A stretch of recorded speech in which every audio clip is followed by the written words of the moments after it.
What is up, YouTube? My Cowboys family here, bringing you guys the latest update on our very own Dallas Cowboys. And of course, as always, thank you so much for joining us here tonight.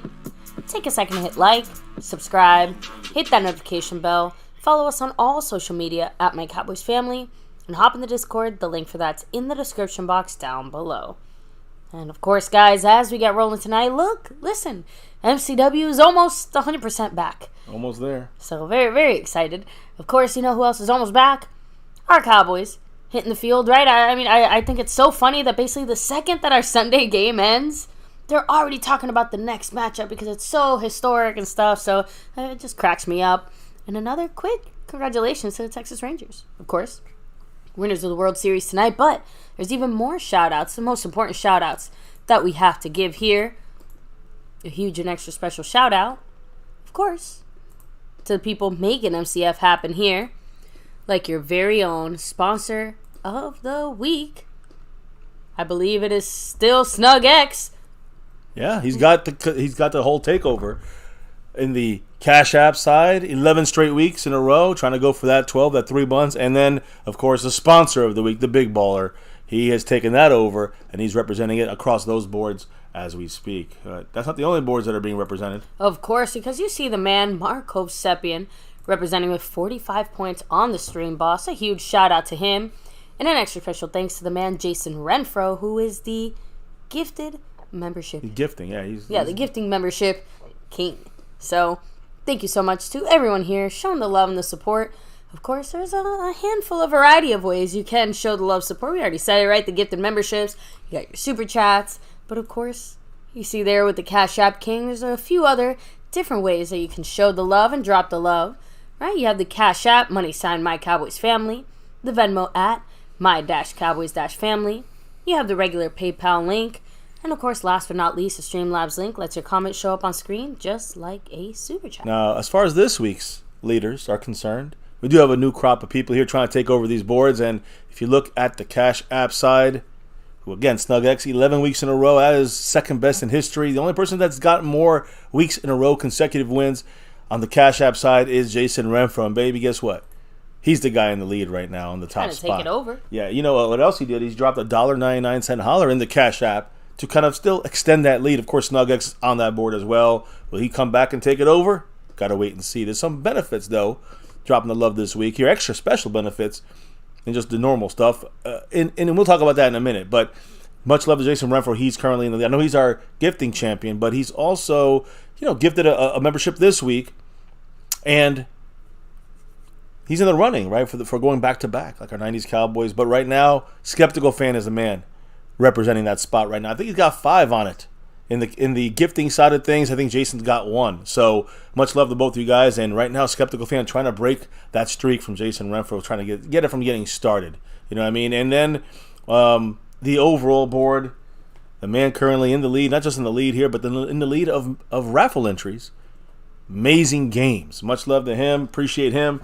And he's trying to take that sponsor of the week side of things. Now, of course, some great perks here on all the membership levels, Navy, Blue, Silver, Star, and over everything. But, of course, it's the nightly shout-outs for those in those top shelf membership levels, the over everything and the star level. So, baby, who are they? Thank you very much to Skeptical Fan, Jason Renfro, Dwayne Broussard, Lincoln Kane, Mary Alvarez, Andy Potts, Marissa Sparkle, and The Lunatic. And by the way, you heard Skeptical Fan, not just the leader, currently leading the gifting board, but he dropped a $2 holler pre-stream. And he said it loud, he said it proud, thumbs up. And you know what we always say, go Cowboys. Woo. Much love to him. And then you heard the other name on that star level list there. Of course, other great ones on there, like Jason Renfro and others representing this board. But you also heard The Lunatic. Yeah, good one there, baby. Double jersey raffle going down this weekend against the big game against the Eagles.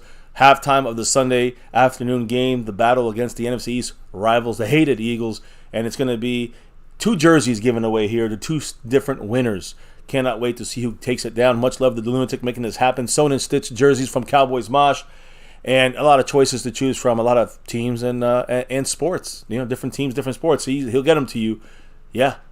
2 lucky winners will get 1 jersey each, and you get to pick kind of who you want, what style you want, all that stuff. Legends, old school, new school, you know how it goes. How do you get into this raffle, though, baby?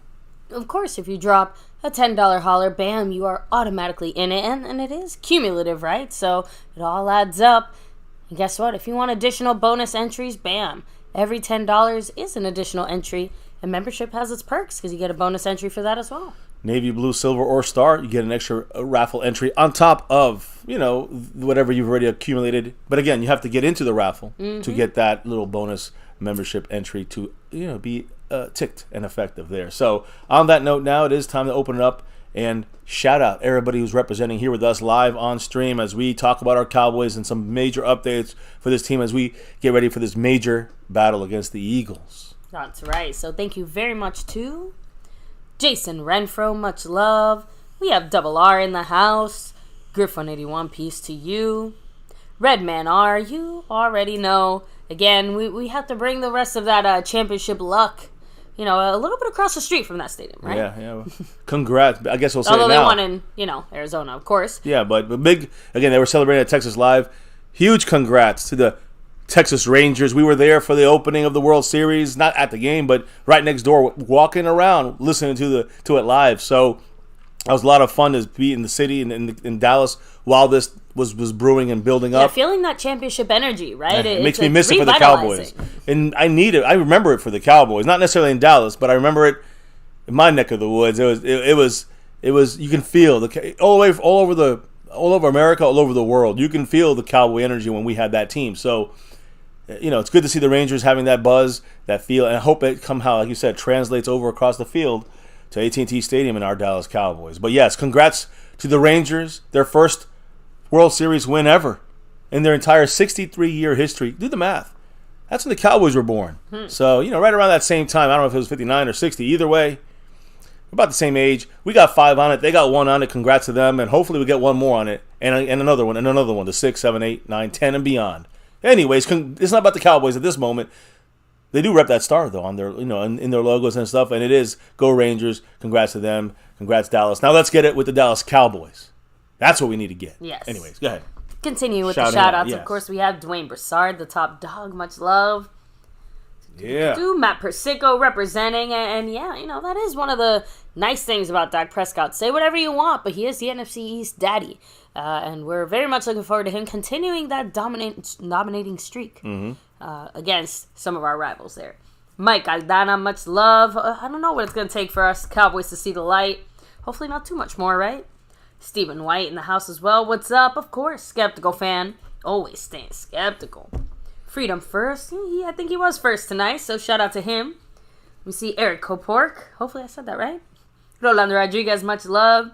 Bruce got the toxic juice. Yeah, we gotta rub the Rangers Stadium, give it some luck, right? A big aloha to the man, Marco Sepian. He's our stream boss. He's got 45 points, and he's still rocking that spot. Much love. And by the way, he's the all-time sponsor of the week streak dominator. 15 weeks in a row. It's one thing to get the Cash App. That's tough to do. 15, 12, 10, like 20 times.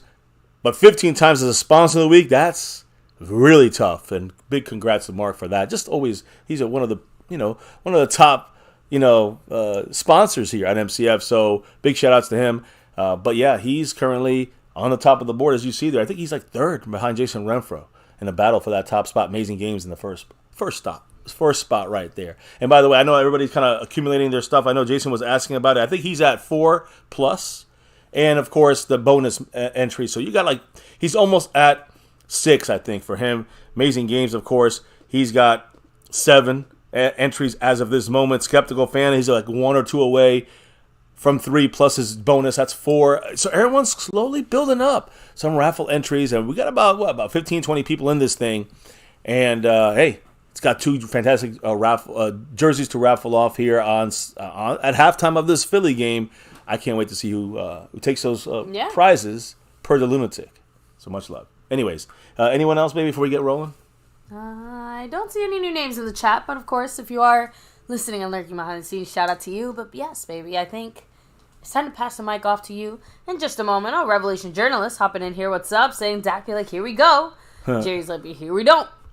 So, like I said, I think it's mandatory for every Cowboy player to, like, pass by the Rangers Stadium and, like, I don't know. Like I said, rub the stadium for good luck. So, Texas Twister, what's up? Stay safe out there on the road. And, of course, a big thank you to Jason Renfro kicking things off on the official side of things here with the Dollar Holler. Oh. I'll go Cowboys. Yes. I can't think of a better way to kick things Hell off. yeah. You know, much love with that Dollar Holler. By the way, our man Marco Seppi will go to 44 points. I always say Robert Newhouse. If you know the old school Cowboys in the 70s, the Super Bowl, the throw to Goldie Richards for a touchdown by our fullback. You know what? Either you know what I'm talking about, or you just don't. But much love to everybody who does. Number 44 will be represented by Marco Seppi. And after the Jason Renfro Dollar Holler, go Cowboys. Now, let's start off with NFL news real quick. My brothers, Dr. G, my brother's team, the Cardinals, they are getting in trouble right here with their owner, and he knows the Bill Bidwell and all those guys as far as, like, they know who he is because he's been to a lot of games. I'll talk about that in a minute, but first, there it is. Jason Renfro. Go Cowboys. Go Cowboys. So, ESPN interviewed more than 36 current and former Cardinal employees, many of whom described a workplace that they found abusive and intimidating, in part due to a fear of the owner's unpredictable tirades. Multiple women were interviewed by ESPN. They said that Bidwell presided over the discriminatory treatment of female business staff. Lovely. And he did this through workplace practices designed to keep them separate from men on the football side. So he would tell the women not to use the bathrooms where the players are walking by, go to the other side of the facility to use those bathrooms away from them. It just kind of kept them segregated. So that's really, that along other things. There's a lot of other things. This is one of many examples. This is one example I gave you there. But yeah, I honestly, I am so surprised that we haven't heard any kind of shenanigans from Jerry's corner, at least from, like, Jerry himself. So I guess credit to Jerry for being publicly respectful to women. I wonder what Dr. G is going to say about that. He'll probably say, good, he deserves to get the fuck out of there. No glory, no hole. No, I'm saying, like, exactly, but he's probably going to say Bidwell should get the hell out and sell the team, because I know that he hates Bidwell and that family, his dad and now his son running it now. Just his son that continues the disastrous kind of ownership of that Is Arizona franchise. The new Washington? Oh man, please save that in your back pocket for Dr. G. Yeah, please. I will. It started with the Panthers. I'm sure it started before that, but I remember the Panthers got hit up with that, and Richardson had this. Well, that was racism. With Jerry Richardson in Carolina, that was like 15 years ago. He passed away recently, but he had to sell those Panthers away, and then same thing happened with Washington, as we know, and. It's just trickling through the NFL here. Now it's hitting the Cardinals. Hopefully maybe we hope it happens to the Cowboys. Right. I don't fucking know at this point. Hey, Magic Johnson buys our team. Get some magic going and get that champion. He won't be touching the football side of shit. He'll let the GM be the coach or GM be the fucking GM. You know what I mean? It kind of feels good to say that. Anyways, waking out of that dream into our nightmare of Jerry Jones and Stephen Jones. Anyways, NFL, back to NFL news. The Falcons, Atlanta Falcons, they're going to move on from their, what was his name? I forgot his name. He was a young guy, quarterback for the Falcons, but they're moving on per Coach Arthur Smith. They're moving to Taylor Heineke as the new starter. Yeah, he's the new starter now in Atlanta. Was it Ritter? Ritter is in it? Desmond Ritter? I think that's his name. I think so. The quarterback for the Falcons. He's now shaky ground over there in his just second year. The New York Giants, of course, a team in our neck of the woods in the NFC East. Darren Waller, he had a hamstring injury, and it sounds like it's going to cost them at least a couple of games. Oh. It's a huge blow to their offense. Not that Waller was doing fantastic this year, but he was, he's heating up a little bit, getting a little better, and then he got his hamstring tweaked. But the bigger thing is, and it's kind of where it comes into things, of course it hurts the offense, Daniel Jones' abilities to maybe find another threat down the field. But the way I look at this is the Dallas Cowboys. Always look at the Dallas Cowboys. In our schedule, the Giants are up after 10 days. 10 days from now, we get the Giants. The probability is that he's going to go on IR, is what I'm hearing. If he doesn't go on IR, he's missing 1 or 2 games at least, maybe more, maybe 3. So that means Darren Waller will not. The probability is that Darren Waller will not be facing the Cowboys, in Week 10 in Big D. So, hey, I see Brandon in the house. Brandon Brees Hall in the house. $1.16 holler. Shout out to you. What do you say? Go Cowboys. Hell yeah. Always go Cowboys. Much Thank love. you, Brandon. Appreciate you. Brandon James also on this board here. I know he's got a little bit, I think, stacked up for the week so far. I'm just trying to double check for him. Make sure we got everyone. See if they get to their.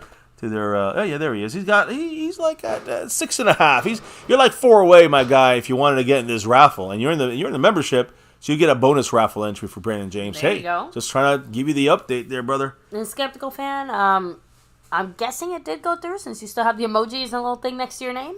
Oh yeah, I don't do those till tomorrow. I announce them tomorrow, and we'll figure that out. Yeah, because they usually come through. Obviously, we're kind of live around midnight-ish, so I think it goes through. Yeah, it goes through, but we don't see it till like YouTube 7 in the morning. You know what I'm saying? Or I don't know, West Coast time. It's like 10 o'clock Eastern time. I don't know. It's just we have to wait till the next day before they let us know what happened or not. That's from our side, guys. Yeah, so we're usually a day behind always on the official membership side of things. We got you. When you sign up. Yeah, we got you though. We got you, and I do like to update everybody on the raffle entries. Brandon James, like I said, he's a little under $4 away from getting in the raffle and I would be earning him 2 raffle entries because he's in the membership. Anyways, back to this. You see the schedule coming up here. We're basically at the middle of the schedule after the Eagle game. The Giants does not look like they'll have Darren Waller at the tight end there. He might go on IR, which obviously takes him out for 4 weeks. That's the story there. He didn't play very well against us week 1, if I recall. But we do have to sharpen up some of the tight end coverage, I think, on the Cowboys side of things. So we'll get to that in a minute. Now, of course, the other big story that came out of really yesterday while we were live, we kind of announced that you guys kind of tipped us off to it, and that was the Las Vegas Raiders.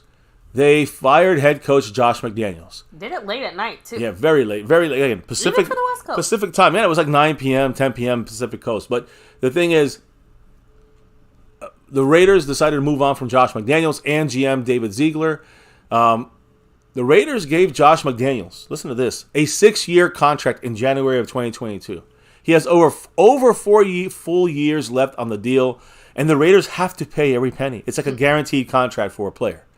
So, again, Raiders are planning now to move on from him, of course, and named linebacker coach, former New York Giant football player Antonio Pierce, as the interim head coach for the Vegas Raiders. And, interesting. Yeah, and then you move over with the Raiders firing GM David Ziegler. Their assistant general manager, Champ Kelly, now takes over as the interim GM. He's interviewed for other GM jobs in the past. Not in Dallas, I'm sure, because no one interviews for that. And he's highly regarded across the NFL. So, they feel they got someone good there. But another move, again, literally the next day on this, they announced today that they're expecting to start rookie quarterback Aiden O'Connell, which is a guy that we had talked about a lot here on MCF during that the Cowboys were definitely interested in this guy. Well, he looked good enough, I guess, to kind of be the current guy and over Jimmy Garoppolo, who looks like he is now on the outs. It's a big way. Again, people used to compare Jimmy Garoppolo to Dak Prescott. I think they gotta, those Dak haters at least have to accept that Dak is a lot better than Jimmy G. And anyway, so Aiden O'Connell is now going to be the starter there, whether it's the new interim head coach. Antonio Pierce making the decision, the front office, maybe Davis himself. But point is, Jimmy Garoppolo is on the bench, and the promising rookie O'Connell now gets his shot. I will keep an eye on him just because the Cowboys wanted him. They want him in the 5th or 6th round, and he was gone by then. The Raiders had picked him up. One last note about the Raiders' fallout, and a name that we've heard in trade situations is Davante Adams. The Jets were close and maybe making a deal, but they were trying to trade for Davante Adams and Mike Evans. Both the Raiders and the Buccaneers repeatedly rebuffed the inquiries. But just saying, they were trying to pick him there, see if McDaniels maybe they're going to have a fire sale. Who knows? But of course, that happened. The firing happened the day, after the trade deadline. The point here is, Davante Adams was not really offered up by the Raiders organization, and Al Davis's son, whatever I forgot his name. But anyways, that is the kind of NFL kind of news there for a moment. When you look at how this week went, or not this week, but this season is going when it comes to the media, and when it comes to the amount of people watching NFL football, guys, listen to this. Between TV and digital packages, the average viewers per NFL game, 17.3 million viewers per game in the NFL right now. That's the highest average through Week 8 since 2015, and that is a 6% jump from last season. Now, again, when it comes to football programs on TV, like games, the top 44, again, shows of this season right now, NFL games have ranked as the top 44 shows of TV since the start of the season. So if you look at the list of the best ratings, the best watched, most watched, top 44 ratings that are listed on this are all NFL football. It's not what's her name? With Travis Kelce? Yeah. Taylor Swift? It's not Taylor Swift bringing in these views. It's NFL football bringing in these views. So fantastic numbers there. The top 5 games of the season. Now, Cowboys usually run the show here, but not this year. Number 1 game is that opening game, the Lions and the Chiefs, 26.9 million this year. The Chiefs and the Jets, 26.2. The Bengals and the Niners is 26.1. That was last week. The Eagles and the Jets got brought in 26.1, and then the Jets at the Cowboys, believe it or not, brought in 25.9. Those are the top 5 watched TV shows, I guess you could say, but football games as well of the season so far. By the way, big shout out to the man, JR, Jason Renfro, a dollar holler, taking Mark to 42 points. What did he say?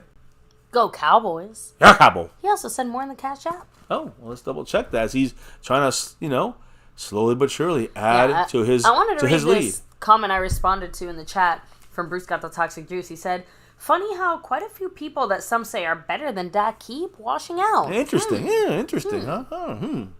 Great point there. Great catch. Amazing Games, what's up? In the Much house. love to you as the well. man leading the board right now, leading the raffle entries.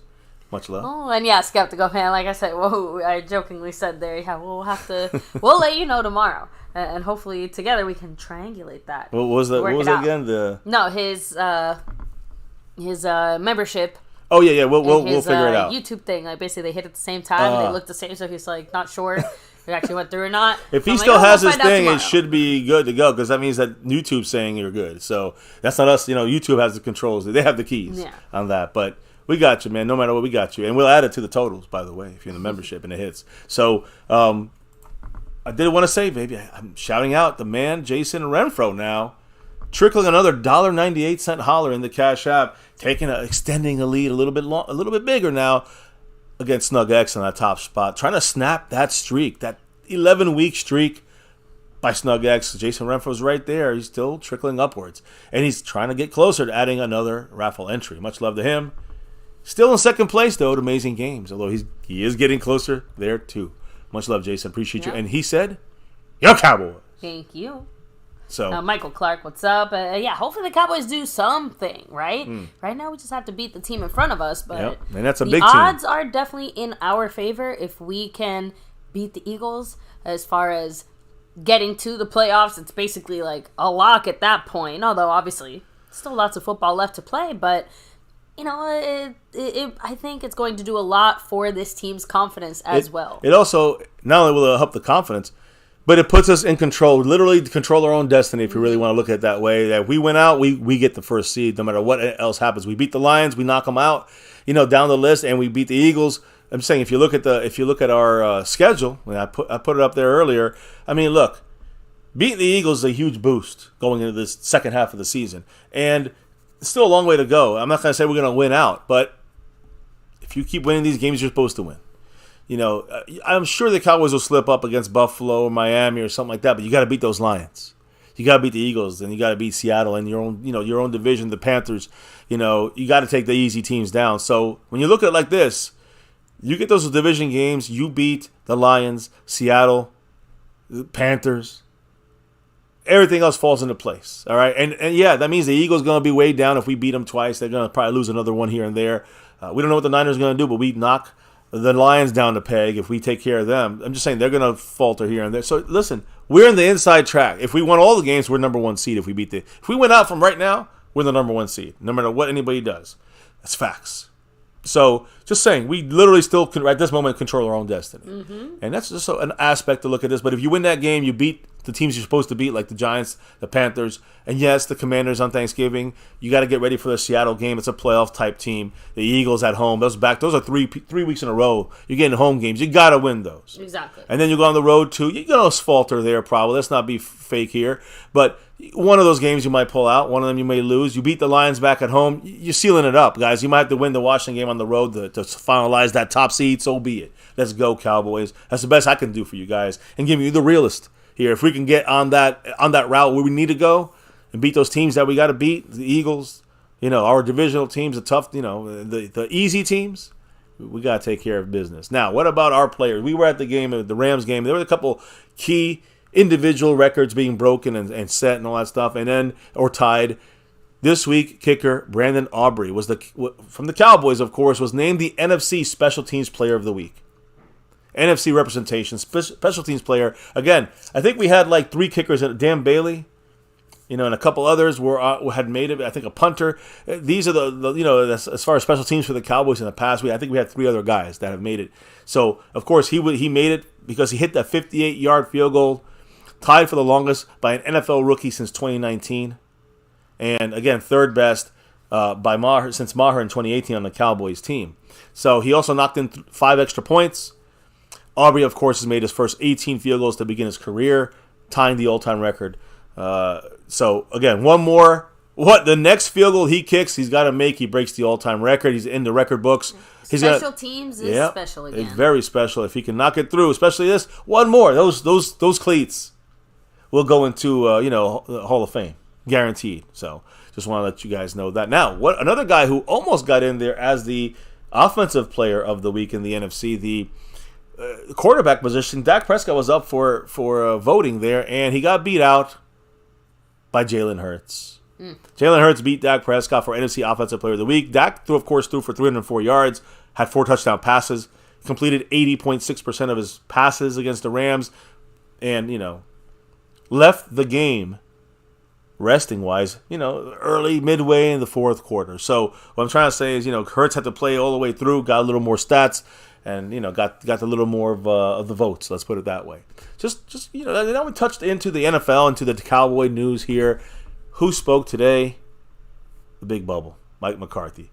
He didn't say that much, but I'll let you know what he did make a mention of. He said there'll be one comment I do want to kind of dive a little bit deeper. I'll save it to the end. Mike McCarthy said this about the Cowboys not making a trade before the deadline. All right, why didn't we make a trade? He said, quote, "I love our roster." And then he started speaking very highly of the younger players on the team. He said, quote, "We'll have to continue to develop our guys." Dan McCarthy is sounding a lot like this guy, Jerry Jones. I wonder if that's just, Jerry's got his hand up. Just rubbing off on each other. Jerry has his hand right up McCarthy's butt, puppeting him around there. But that's the way. Hey, McCarthy has no choice, and we all understand this. It's Jerry's choice, and in the end, I don't know if even Mike McCarthy was asked, "Do you want to trade for somebody?" He was just like, "You will listen to us," and that is it. So look, that's the way they're doing it. McCarthy knows it. We know it. McCarthy was then asked about the Eagle game and said, "What comes to mind for him?" He's a big Packer guy, so the Bears and the Vikings and Lions. McCarthy, I'm talking about from his whole days. He has 12, 13 years under his belt of Green Bay memories. But he said, what comes to mind now in his 4th season with the Cowboys and his Cowboys-Eagle rivalry? He said, quote, "Just the hard-fought games, the energy, obviously the environment. You go up in there. I just never seen Santa Claus look the same since. But yeah, it's a cool place to compete." So again, we know about imprisoning Santa Claus there in their jail back in the 70s. McCarthy then started getting a little more serious. Talked about A.J. Brown, who's a key piece. We got to slow down this week somehow against with the Eagles. They got A.J. Brown there, and he said, quote, "When you look at it, his contested catches, they jump off the chart." Now, if you want to know about A.J. Brown's contested catches, right now he has a contested catch rate of 58.8 this year in the NFL. That's 25th in the NFL among qualifying receivers. So again, fantastic job for when he has to go up there for the ball. He goes up there and gets it. Although the numbers don't really 25th among the receivers, not really that great. But again, we'll see how he does in this game against our Cowboy cornerbacks. Stephon Gilmore, who'll be up against him? Bland, who'll be up against him? Be interesting to see how the Cowboys, Dan Quinn, do this. And then McCarthy said he reiterated about the injury situation for the Cowboys. Tyron Smith, his neck today, he said before the practice, not going to practice. He's going to work with the rehab group. He did say that he has a chance to go Thursday in padded practice. That's going to be the real big tell for the Cowboys, guys. If Tyron Smith practices tomorrow, we'll talk more about that in a minute here, though. Backup offensive lineman, Chuma Edoga, who'll be starting for him if he's able to play. He, according to McCarthy, will be practicing today in limited fashion. Both players participated in the early walkthrough Then they had to practice later in the day, but they both participated. The good news is they both were in the walkthrough, right? Yeah, I was just about to say, I'm like, at least that's the good news. You know? Yeah, and I'll get to that in a minute. McCarthy kind of said one last thing I thought was interesting about the way the Cowboys run their offense and the way that like Dak is being used in the offense. He kind of said that they've kind of let Dak do his thing. I'm kind of paraphrasing, but that's what McCarthy had said. What does that tell you? Does that tell you Dak had control? Or they were kind of holding him back a little. When they say to me, it feels like McCarthy was a little bit nervous about the interceptions. Maybe listen to the media, maybe he got a little, and then said, let me reel in this offense. And now he's expanding and saying, oh shit, okay, it wasn't Dak's fault, it was Kellen Moore's fault. I kind of feel like it's McCarthy both things in the sense that I think it's McCarthy and I think it's Dak. I mean, I kind of said it before. I know, but with this new information, though, the way he's saying we're kind of letting him do his thing. It's like it feels to me like the McCarthy and crew were holding him back a little bit. That's what I'm trying to say. You know? I mean, I think it's pretty clear just from the way that things kind of shook out that Dak was never really in charge of his own offense in that sense. He right? helped for sure. He helped, and it was involved for sure. And games for days. Thank you for summing it up. I appreciate you. Welcome to the family. Go Cowboys. But no, the reason I say that, I see it more of like I said, they just like didn't let him, and Dak is just not the type of guy to go in there and ever say to anybody, oh yeah, let me go and take over the offense, and he's not about to do it on the field. He follows the game plan. So if the game plan is let Dak loose or let Dak kind of make those decisions for himself a little bit more, you know, I do think a natural positive consequence of that is some of the things that we just saw in this past game, right? Like, I don't think Mr. MCF called it never go full Kellen Moore. I don't think Dak Prescott is ever going to go full Kellen Moore, but I've said it before and I'll say it again. He liked Kellen Moore's general tendencies. Well, he was a quarterback, right? Kellen Moore thought like a quarterback and built an offense for a quarterback that wants to quarterback. So, you know, I think that Dak has definitely grown, I think, in football skill, maturity, and confidence. And also, the one thing that we all kind of saw it and we were thinking it was going to lead to more. But when Dak, you know, was the offensive play caller for that preseason game, I think a lot of us realized then, like, okay, he's not just like involved in the offense. He obviously feels very comfortable within the offense. So that to me is part of the key and why this could even begin to work, right?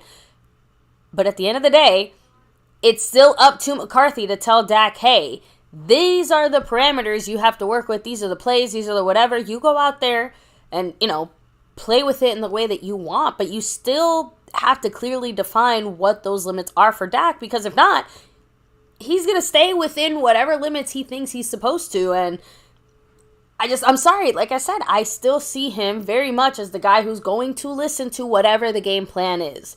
So, you know, McCarthy is absolutely holding Dak Prescott's success in his hand as far as the way that the offense is called, right? So, to me, the more Dak Prescott flavor in that is Dak, again, choosing to run. That factor there, just because, again, choosing to run also means you are obviously not passing, so Dak has to choose to pass. It kind of starts folding in on itself. Amazing Games, huge shout out to you. Thank you so much with that $10 holler. You know what he said. My MCF. I'm headed to DC early AM. Medical appointment. Need some prayers and Cali love. First of all, Amazing Games. Huge shout out to you. Thank you so much. I hope and wishing you the best. And I hope you get some positive news. Whatever that means for your current situation. But really unfortunate you have to go all the way out there. But I'm hopeful that the doctors have you in their tender, loving care. And I hope it's a quick and smooth travels out there as well. So, but still, damn. Sorry about that, Amazing Games. So thank you again. Appreciate you. And hopefully you and the family are all doing well as well. So, let me go ahead and kind of keep going with a few more points here. I see Chalk Talk Montana 808. What's up, Pioneer? Much love. And yes, you know, we need some of that championship luck to rub off. It is starting to grind on Dallas fans, right? We're seeing all the teams around us be able to climb to success that the Cowboys have not yet seen. So, again, we're holding one of the most critical moments of the season in our hands right now. beating the Eagles 100% could mean the difference between getting that first round bye or, the scuffling it out like our usual playoff shenanigans. So I do think this team is currently built in such a way that a first round bye is probably, this is the best scenario situation, right? Because the last time we had one, we ended up going out there and getting our asses beat by Green Bay. But again, that team was not as wholly complete or honestly as together, right? Obviously, a lot of us go to work. We have coworkers or whatever. These guys aren't just coworkers. These guys are genuinely brothers here right now. So, by the way, sorry about that. But I was listening the whole time. I'm back. Q Ball House as well. Much love. And yes, let's hope Jerry can get out of Dallas's way, right, Montana?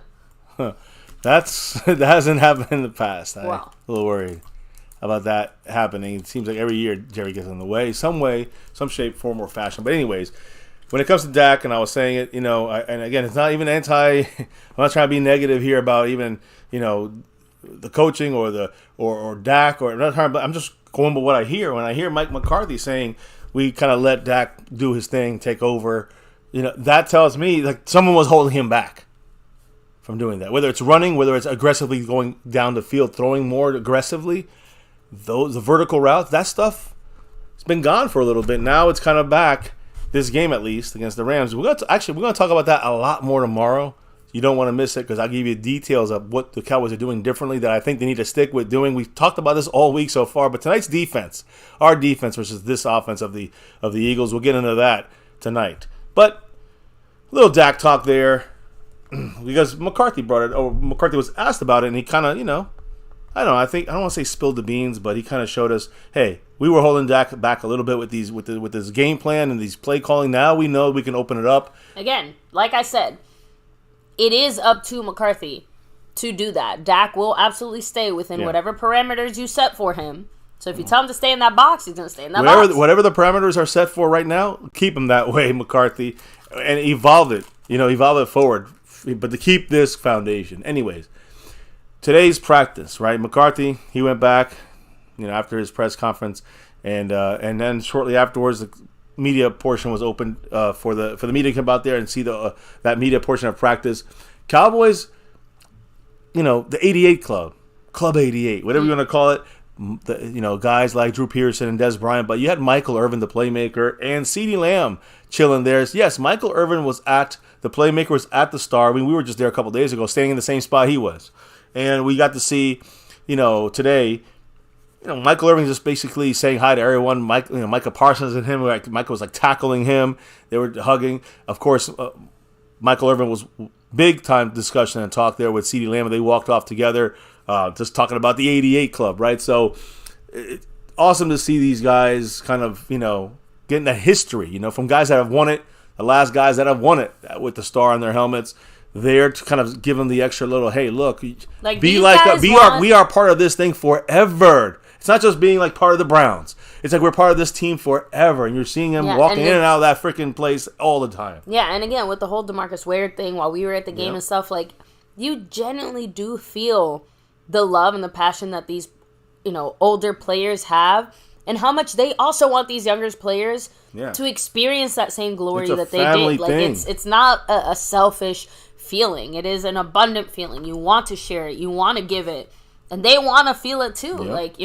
Yeah. And that you saw that, again, that happened actually today after practice. Right? They're coming in, and that Star is in there. You touch it before you go in and out. And they're coming in. There was another Star, the playmaker. So anyways, that was good to see. But again, during practice, not the walkthrough, sorry, which by the way, Tyron Smith and Chuma Odoga were both part of. This practice, we saw Jake Ferguson was working on ball drills. Now listen to this, baby. Tell me what you think about this little situation when it comes to what Jake Ferguson was doing, getting ready. Now, he's got to be a number one guy now. He's a number one tight end. Boom. So he had to get those hands ready. You know how he got those hands ready? How? Today, all right, during practice. Jake Ferguson working on ball drills with a bucket of ice water. Why? He dunked his hands in them, prepared. His hands for the cold weather in Philadelphia. As of now, it's not that freezing cold, but it'll be chilly. Forecast is a high of 66, a low of 48. Not that bad, but he's going extra cold. It should be good, but again, the season's only going to get colder, right? Yeah, and hey, I like this. I like the fact that he's putting the effort in, to just overdo it. Because you're just going to be more ready to go when you face these fucking Eagles. So I like the Ferguson mindset. Fergie doing a good job there. I like it. Keep it going. Hopefully it does. Hopefully these little things do help. Maybe he makes the catch in the cold. It's 48 and the wind chill's blowing. And hey, he makes a great catch like he did against the Rams, except not in the confines of Texas there, but of AT&T Stadium, but in the fucking ice cold of Philly because he dunked his hands in the water a couple times. Hey, maybe it works. We'll see. Now, the linebackers came out there and brought boxing gloves, as we've seen. Micah kind of hurt his hand once before in the past from that in training camp. But those punch out drills, they brought him out there, and again, you saw a lot of guys punching the ball out and doing that kind of mindset in this game against Philly. Why? Because Philly has they turn over the ball a lot. So the Eagles have turnovers by throwing interceptions by Jalen Hurts. He has 8, and then there's fumbles. And that happens a lot to them as well. They punched the ball out a couple times there in the red zone against the Commanders. They knocked the ball out from the Eagles. So the Cowboys are going a little heavy there on. Hopefully they're a little lazy with the ball. And the Cowboys can knock the ball out. So then we saw on the field not a lot of the veterans out there. Most of these guys seem to be veteran rest days. Guys that were not seen on the field: Jaron Kearse, Michael Gallup, Stephon Gilmore, DeMarcus Lawrence. Now, Tyron Smith was also not present there. He's nursing that neck injury. Chuma Edoga was, in the practice, but again, in a very limited fashion, like the way that Mike McCarthy had mentioned. And when the injury report came out, let's just look at it this way. There's a lot of guys getting veteran days and a couple guys with some illnesses. Now, remember we talked about it a few weeks ago where McCarthy went a little more in depth about how he manages the players' schedules and things like that. And basically, they use a lot of analytics data to see how much kind of wear and tear each player has. Yeah. And they use that information to determine some of these things like vet days and other stuff. So I'm not surprised that you're seeing so many players kicking their feet up and relaxing today. They obviously did quite a bit this Sunday. Again, you got Brandon Cooks, all right? Brandon Cooks, number 3, wide receiver, limited in practice today. It said, rest day, veteran day for him. Brandon Cook getting a veteran day. All right. Then you had Stephon Gilmore, old man number 21 back there on that defense. And, hey, he's getting a rest day today. He did not practice at all. Jonathan Hankins, number 95 in the middle, defensive tackle, rest day. Limited practice, though, running around a little bit out there. Then you saw guys out there like DeMarcus Lawrence, number 90, the edge, rest day. Didn't practice at all. Jordan Lewis, the rest day, was limited on the field, along with Zach Martin, who also got a rest day. So, again, you got 6 guys resting on a long list here. But you got 2, 3, 4 other guys on this list. And what happened with them? Well, you have Chuma Edoga listed as limited, which we kind of figured, with an ankle injury. All right? It was, according to most people, it was a scary injury. It could have been a lot worse. It was either knee first, a high ankle sprain, or a low ankle sprain, and he's out there in limited practice. That's good news for him. All right? We'll need him there if Tyron Smith can't go. Tyron Smith, of course, was not out there. We knew that already. He had a neck issue, did not practice. Tomorrow is a big day to watch, see if Tyron Smith will play or not, or practice or not. Give him if you don't practice, he's probably not going to play, in my opinion, if you don't practice tomorrow. So that's a big one there. Then you got, somebody who has to cover Dallas Goedert, Jaron Kearse. Did not participate in practice. Why? A toe injury. So that's something you got to keep an eye on.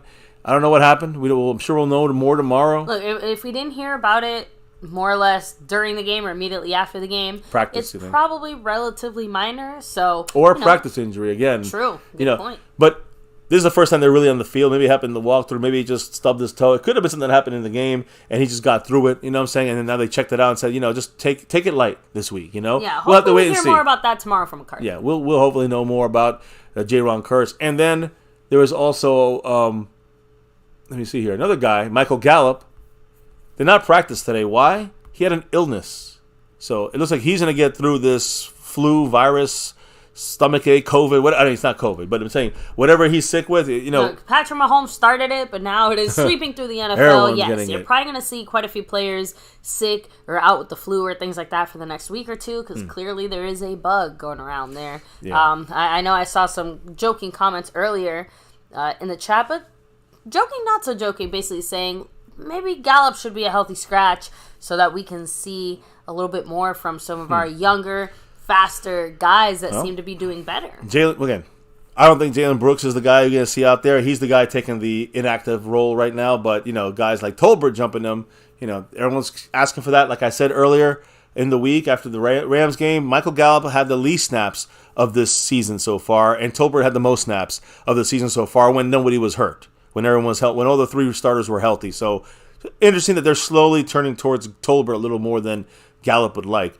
By the way, I just want to go back to Jordan Lewis's injury. He has a rest day. It was a rest day. But I got to remind everybody that he's coming off that foot injury, which was recent.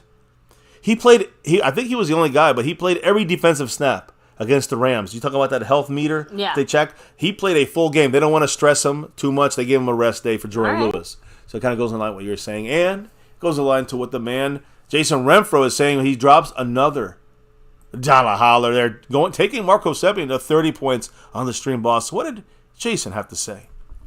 Go Cowboys. Cowboys. You know it. Thank you, Jason. Appreciate you, of course. Yes. Much love. As he's getting to another raffle entry here, I think, in a minute. So, we'll touch on the raffle stuff here in a moment here. Yeah, Montana 808 cracking me up. He said, man, Gallup has done nothing to get a break. Kind of touching on it. Because, like I said, it was a few comments that kind of were, either saying that or, saying something very similar to that. So I figured I should, shout that out there since we're talking about MG13. I will say, Gallup had a great catch on that sideline, tippy-toeing that thing, doing fantastic. I just need him to get more separation. And show me more high point ability. I know, but it's been however many years. I don't think we're going to see that And after anymore. signing him to the ACL, after the ACL tear, that was just a dumb move by Jerry Jones giving him that much money. You gotta give him a year of much less money or 1 year deal if you're going to give him that to see where he's at. Cowboys went all in on him for 4 years, right? So, that's... And then we rolled the money forward again, so I think we're stuck with him for at least 1 more year. I don't think you want a fourth receiver to be getting paid $11, $12, $13 million. Yeah, skeptical fans saying Hunter needs to be utilized more. Again, Hunter, we'll talk about that tomorrow a little. Hunter Renfro? Yeah. Hunter Lipke needs to be utilized more, but it's more about what is going on in the game situationally. I think McCarthy's game plan, against the team we were seeing, do we need him more often? Does it matter against the Eagles? They get good stopping on the run. They get good run penetration. So Lipke might not help as much as we think. He might just boggle things up a little bit more if they're in the backfield already. And they've done that a lot this year, the Eagles, consistently stopping the run. So I think it depends on team and situational kind of things. But, yeah, I think eventually we will see more Lipke. I don't think he's the answer to our problems, So that's all. Anyways, I hear you guys, though. Now, let's get to some of the thoughts here from the players themselves, because they did speak today, and again, there was an open locker room, so it's kind of a lot of people chatting all over the place. And I got to say, when it comes to Tyron Smith, we all wondering what's happening. That's the biggest guy right now. We got to look at his injury. What's up with his neck? They asked him if there's a good probability he will play on Sunday, and his response in passing was, quote, "Oh yeah," end quote. So again, resting his neck, the stinger doesn't flare up again. That's the key, he said. And he's staying on top of the strength conditioning portion of things. So strength conditioning, no flaring, no re-flaring up or, steps back on the stinger situation, and he will play. That's what he's saying, basically. He's alluding that he will play. He almost played minutes before that game. I was just about to say that. I'm like, he wanted to play. He wanted to be out there. It was the training staff that said, we're going to hold you out another week. He said he felt good. So, I don't 100%, I have no doubt that Tyron fully believes what he's saying there. So, unless he has some kind of actual regression, I can't see why the training staff or medical staff would hold him back this weekend. So, especially considering who we're playing, which is, I think, a big part of the discussions and the things that we're having here. One of the considerations, that was the reason why they held him back from last week. Yeah, exactly. I agree. So, it's nice to see that not just the priority in the health of the players is being taken into account, but our team needs as well. Yeah. And by the way, after the great eloquent breakdown, baby, let me shout out the man, Jason Renfro. Why? Because he dropped another drop into the Cash App, a $2 holler. I think he cracked that 5 point there. So he's at 5 to 6 raffle entries, and you add that bonus entry right there. Much love to Jason Renfro. On his way up to another one. Amazing games in front of him. It's a battle to the top, but Jason Renfro got the lead in the Cash App side of things. Trying to break that streak by Snug X. And, I also want to make sure I shout out everybody here and remind everybody about the fantastic raffle going down halftime of the Eagles game here. Our double jersey raffle going on. From the Lunatic, bringing it to us live and direct. Appreciate you, the Lunatic. How do you get in? Again, you know the sewn and stitch jerseys, old school, new school legends. A lot of guys to choose from. If you want other teams or other sports, we got that too here. Cowboys Mosh, much love. But $10, every $10 totaled up, another entry. And you can stack them on and on and on like Donkey Kong. So you get more chances to win one of these two jerseys. It's going to be two winners. Two jerseys given away here, a jersey apiece. And, hey, you up your chances to try to get one of these jerseys. And that's how you add membership. You add chances by adding more memberships. If you want, more raffle entries by every 10, you stack another one. And then even a bonus one on top of that. If you're in the membership, Navy, Blue, Silver, Star, over everything level memberships, another bonus entry to add to your to your numbers there. And Mark Hosepian in the house, sliding in with that 5 on it. Woo. Much love to the man, Mark. What do you have to say with that $5 holler? I'm in shock we did not nab any cheap free agents. Chase for a third, the Giants defensive tackle for a second and fifth, and the Minnesota guard for a sixth. Clown show. Parsons and Chase? Damn. Yeah, I hear you, but the Cowboys, that's the whole thing. It's like, number one, Jerry, I thought the deal was great. They gave away a third conditional pick. If they don't re-sign Chase, they get a third pick back. A conditional third rounder back. It's 10 spots drop, but you rented a guy for freaking half a year. That's a great upgrade. I hear you there. I agree with you there. We got DeMarcus Lawrence. We got Sam Williams, who's complaining that he's not playing enough. And Dan Quinn saying we got rich people problems. Yeah, that's what Dan Quinn said. So the Cowboys giving up any draft capital in Jerry Jones's mind, probably never happening. I agree, though. A guy like Jalen Johnson who wasn't traded, was looking to be traded. If the Cowboys could have gave it up a second rounder, that's a guy you get to solidify the cornerback spots. And not just for now, but for the future. That's the clown show there. But listen, they made their deals already.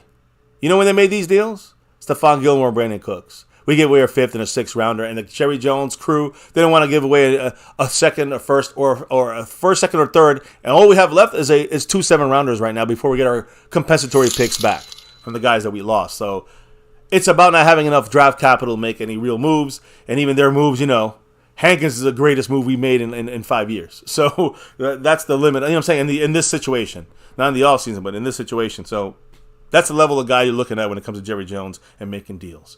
Shout out to Jason Renfro there. $2 holler. Ooh, you know what Jason had to say with that $2? Say it loud. Holler? Let me know. Say it loud. Go Cowboys. Go Cowboys. And he, again, knocking Mark to up, I guess. It's all over there. Number 33 there, Damone Clark, TD, Tony Dorsett, Marco Seppian repping that on the Stream Boss. Much love to you, Mark. Much love to you, Jason. And go Cowboys as they, again, I think Mark is now, 3.5 in this thing here. A little 3+ right now, raffle entries. So, we're clocking it as the drops fall out the sky. So thank you guys and go Cowboys. Now, let's get back to this. As we talked about Tyron Smith in the locker room, he said, oh yeah, I'll be playing, resting his neck, no flaring up of the stinger, and staying on top of his strength conditioning. Those are the things Tyron Smith is going to do. Now, what if he can't? What if he can't play? What if Chuma Doga can't play? Awesome Richards is going to be the guy coming in there, a rookie who plays guard and tackle.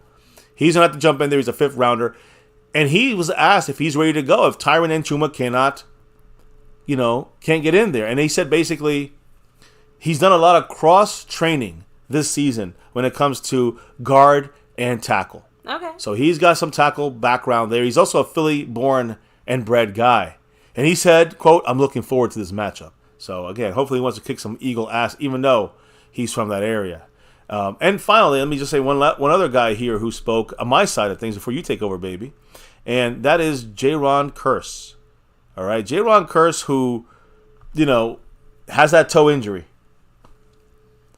And we're going to need him to slow down, stop, control, contain Dallas Goedert this game. When they asked him about the upcoming matchup against the Eagles, you know what he said? Jaron Curse said, quote, I'm not really with the talking right now. I'm just ready to get out there and get it on. Nah. That's the answer I need from every fucking Cowboy player. And listen, I know Jaron's having a little off year compared to his last couple. But, man, I'm telling you one thing. He's heating up, though. I'm not really worried about Jaron Curse. The toe injury, we got to see what that is. But that's the way I want this team to react. Like, take it personal.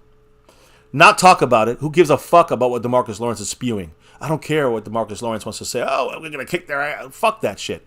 just go and do it. And that's what J-Ron, I'm not talking about the Eagles. You asked me about this player, you asked me about what we're doing here, that's one thing. But you asked me about what I think about the Eagle matchup and how you feel about this big game, and fuck all that. Let's just play and get it on. I agree. Much love to J-Ron Curse there.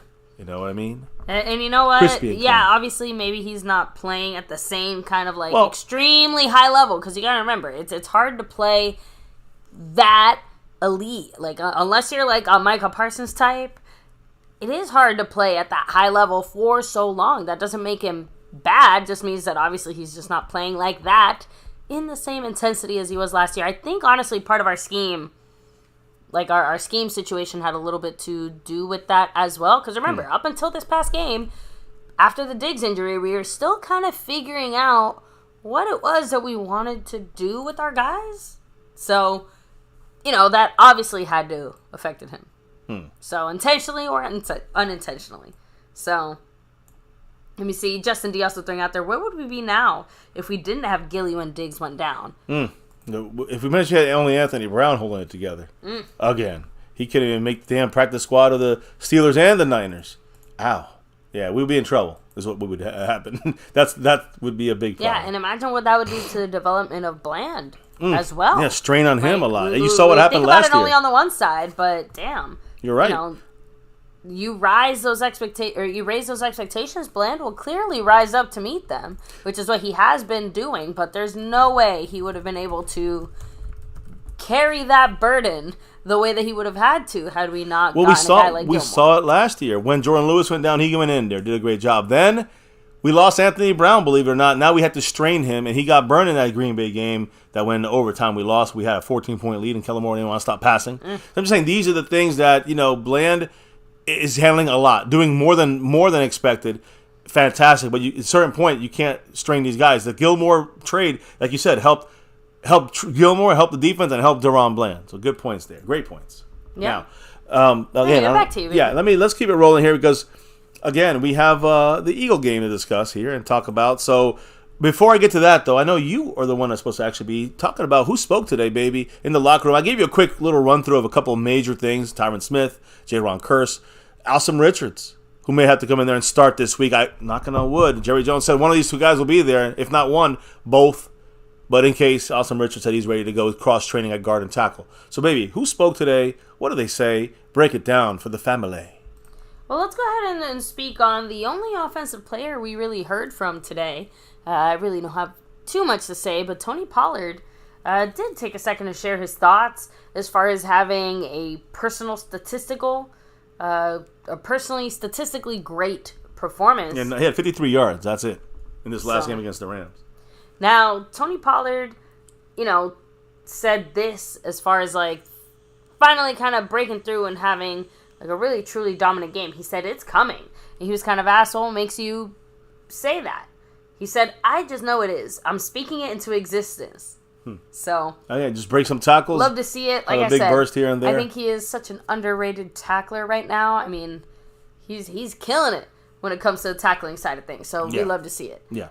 So, I have more players that spoke too. You got defense going, right? Because you said the only offense. So let's hear what the defense. Because I'm about to talk some Cowboy defense against these fucking Eagles. Well, since we were just talking about the cornerbacks, I think it's only fair to hear from the man Trayvon Diggs, who actually spoke to the media on the official side of things for the first time since he had his injury.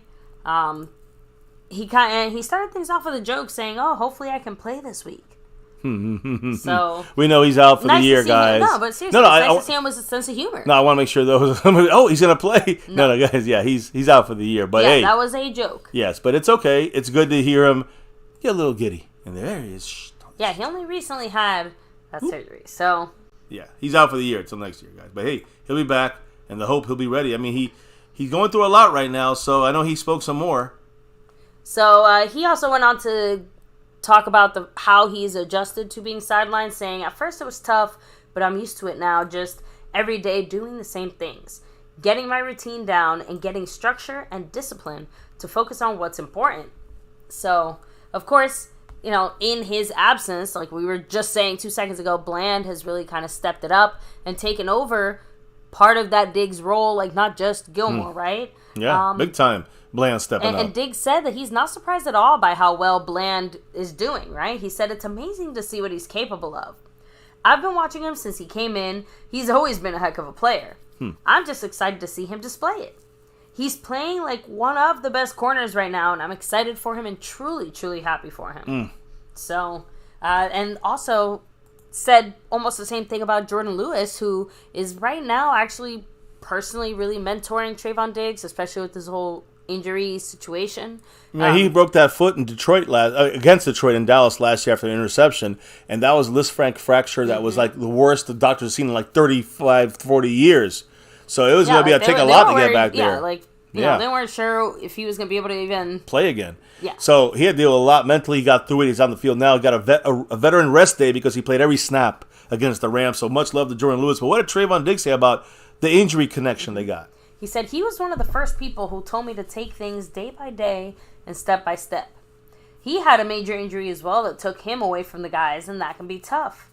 He told me, hit us up, stay close, because you're going to need it. So, and again... Wasn't it Jordan Lewis, the one that had everyone come over to his house and they kind of like rallied around him? So, you know, that's what he said. He kind of had to be away from the team. You know, kind of like Trayvon Diggs also in that same boat and feeling maybe a little down and out. So he had it in there. He gave me that advice, and I'm using it. I just stayed in communications with them, as from the team, talking to them before the games. It's about us staying together and staying close, helping them out as much as I can. Everything happens for a reason. You've just got to roll with the punches. It's all in God's plan. I just have to get ready and come back stronger and get ready for next year. Yep. So, you know. That was pretty much it as far as like that specific thing. But he started talking a little more personally about the injury, how he's been doing. So he said he personally, quote, "It's been good. You need that support, especially with an injury like this. You need your brothers there for you every day because you get really lonely. My guys have been doing a great job of just, you know, making sure I'm all right. And checking in on him, that kind of thing. So great to hear." So, and by the way, don't think Diggs is just like kind of at home chilling or whatever. He is taking this time to really hone some different football skills of his, right? He said, "I just watch football all day, literally. I never got the chance to really sit down and watch other teams. I've been taking my time doing that, reading a couple books, and trying to find a couple new hobbies, and just taking everything day by day. I've learned a lot just by watching other teams, and I'm still learning. Seeing the different pieces and looking at it from an outside lens is just different. You've got a different view of the game." It's great to hear that. You know, that's a great mindset, number one, and a great thing to hear. He's expanding his game in a different way he might never have been able to do, unfortunately, not for this injury. But, you know what I'm saying? Like, you might see even a better, more cerebral Trayvon Diggs, along with the physicality that he plays with and natural athletic ability. It may make him even better. We'll have to wait and see. Again, we got to see how he comes back from the injury as well. But yeah, it's great to hear, at least mentally. He's really reading the game differently. That's great. That's fantastic. So, and of course, you know, had to finish it off with a little bit more, saying you just have to play your game. He's a really good player. Be patient with him and physical with him, and you've got to bring your A game. We've got guys that are physical and technically sound, so I think we'll be all right. Yeah, you know, I mean, we're all right, and we've got good teachers here, you know, he's just like Gilmore and others. Both sides are relatively evenly matched, so I would agree with that statement. Agree. 100% agree, yeah. By the way, it was baby Diggs' birthday. Yeah. Aiden Diggs. His dad said everybody wish him a happy birthday, so I just wanted to throw that out there since he did technically say that. Yeah, Aiden Diggs, happy birthday. We talked about him yesterday doing his little interview like that. So anyways, good to hear from Trayvon Diggs. I think that was everything from him, right? Yeah, that was everything he said except for, well, what I consider one of the more fun comments that he made. Oh, who? Trayvon Diggs? Yes. Oh, I thought he was done. Okay. Sorry, I put him back for you. Oh my goodness, where'd it go? I know I had it. Here it is. So, of course, guys, if you look at our schedule, and I know you threw it up there earlier, do you remember that AFC team that we were going to face that has a bit of a Cowboy connection? Yes. The Buffalo Bills. Man, there's one player that is extra disappointed that he's not going to be out there, and yes, it is Trayvon Diggs because, of course, his brother Stephon Diggs the Buffalo is Bills on the Buffalo team. Week so 15. They were both really looking forward to this matchup. Basically, Trayvon said, I was looking forward to it a lot. I was excited for that one. Hopefully, we get them again next year and then make it happen. So, and of course, you know, next year in that There's an outside chance. That, it's like, do you mean next year's and next year? Next year's and next season? Like, there's a... Just saying, like, there's a little bit of... next year. But the thing is... I kind of thought so, but... But the bigger point is that there's a chance we could end up playing... I think maybe? I'm not even sure. We might have to be 2 years from now we could play the Bills again. Definitely play the Bills again, I think, either in 4 years. I think the 2024, our only chance... As in, like, the 2024-25 season, I think our only chance would be in the Super Bowl. But I think or 2025, officially, we play them again. No, I don't think... It's got to be... The only way we can get them in the next 3 years... We have to wait 4 years. But the only way we get them in the next 3 years is a Super Bowl, or if he is... if the Bills are the team that is picked... Like, it matches up to the Cowboys as our 17th game. Sure. For whatever the reason. But I don't think we play that division again until maybe next year. So I think next year might be the first chance we may. It's a 1 out of 4 chance we get them if we play one of the teams in the NFC East, in the AFC East. That's how we started it off. So once it gets to that 4th year, it's kind of in between. It's basically every 2 years we get a chance to play the Bills. Every 4 we definitely get to play the Bills, and they rotate. If we played last time we played in Dallas, we played Buffalo. Where did we play them? In Dallas or Buffalo? I'm trying to think. Last time we played Buffalo, we played them. That's why we play them in Dallas. The next time is in Buffalo, and it keeps going back and forth that way. So we'll see what happens. Who knows if both guys are on their team, respectively, by the time they meet again? We don't know. It's not going to happen this year, though. That we do know for a fact. So, but yeah, that was it as far as Trayvon Diggs.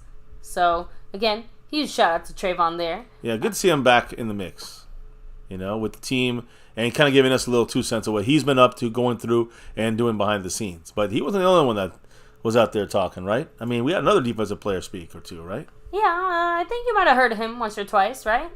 Micah Parsons, have you heard of him? Right there.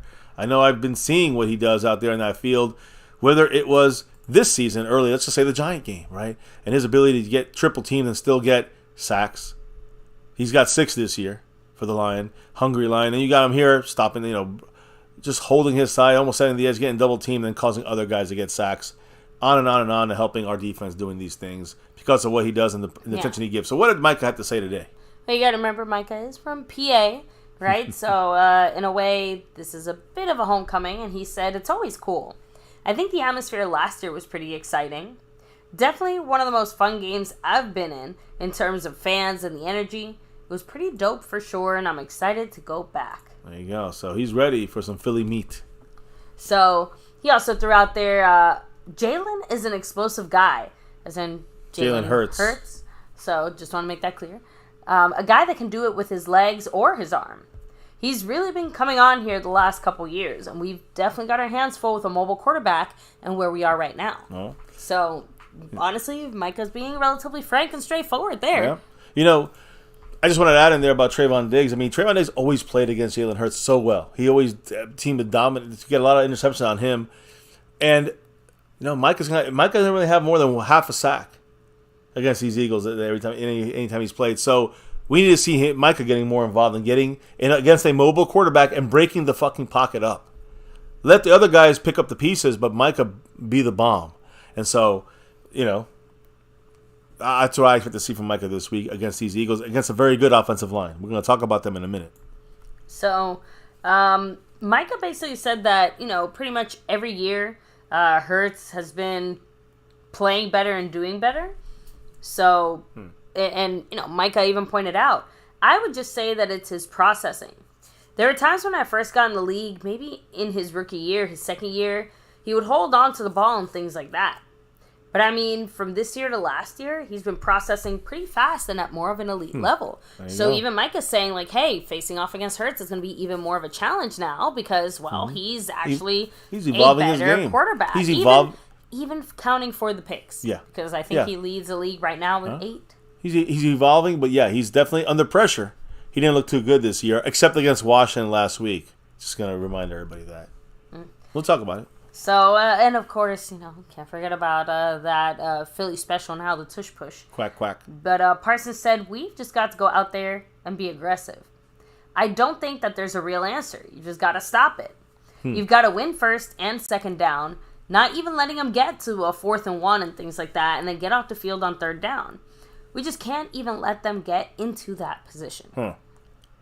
Agreed. And you can't allow 2nd and 1s, 3rd and 1s, 4th and 1s, And, you can't allow those 4th and 2s even. So, got to keep them on 3rd and long and keep them there. Don't let them get a penalty or first down or get close to a first on a 3rd down, and get into that 3rd and 4th and inches or 4th and 1. No, that's tush push time. And now they can fake tush push and do an end around run. So keep it in mind. They got the league on notice here. And, Micah and Dan Quinn spoke about this too. They got to do something about it. They got to do something about A.J. Brown. There's a lot of things they got to do. This offense with the Eagles ain't no joke. So a lot of things for this Cowboy defense to stack up against here. Micah knows it. Yeah, and Micah also threw out there as far as, actually facing off against the Eagles more directly. He said, we've got to rush our butts off.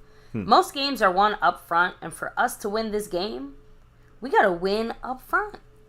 So, yummy. He also added in there, it's always a great challenge, but at the end of the day, they got to face us too.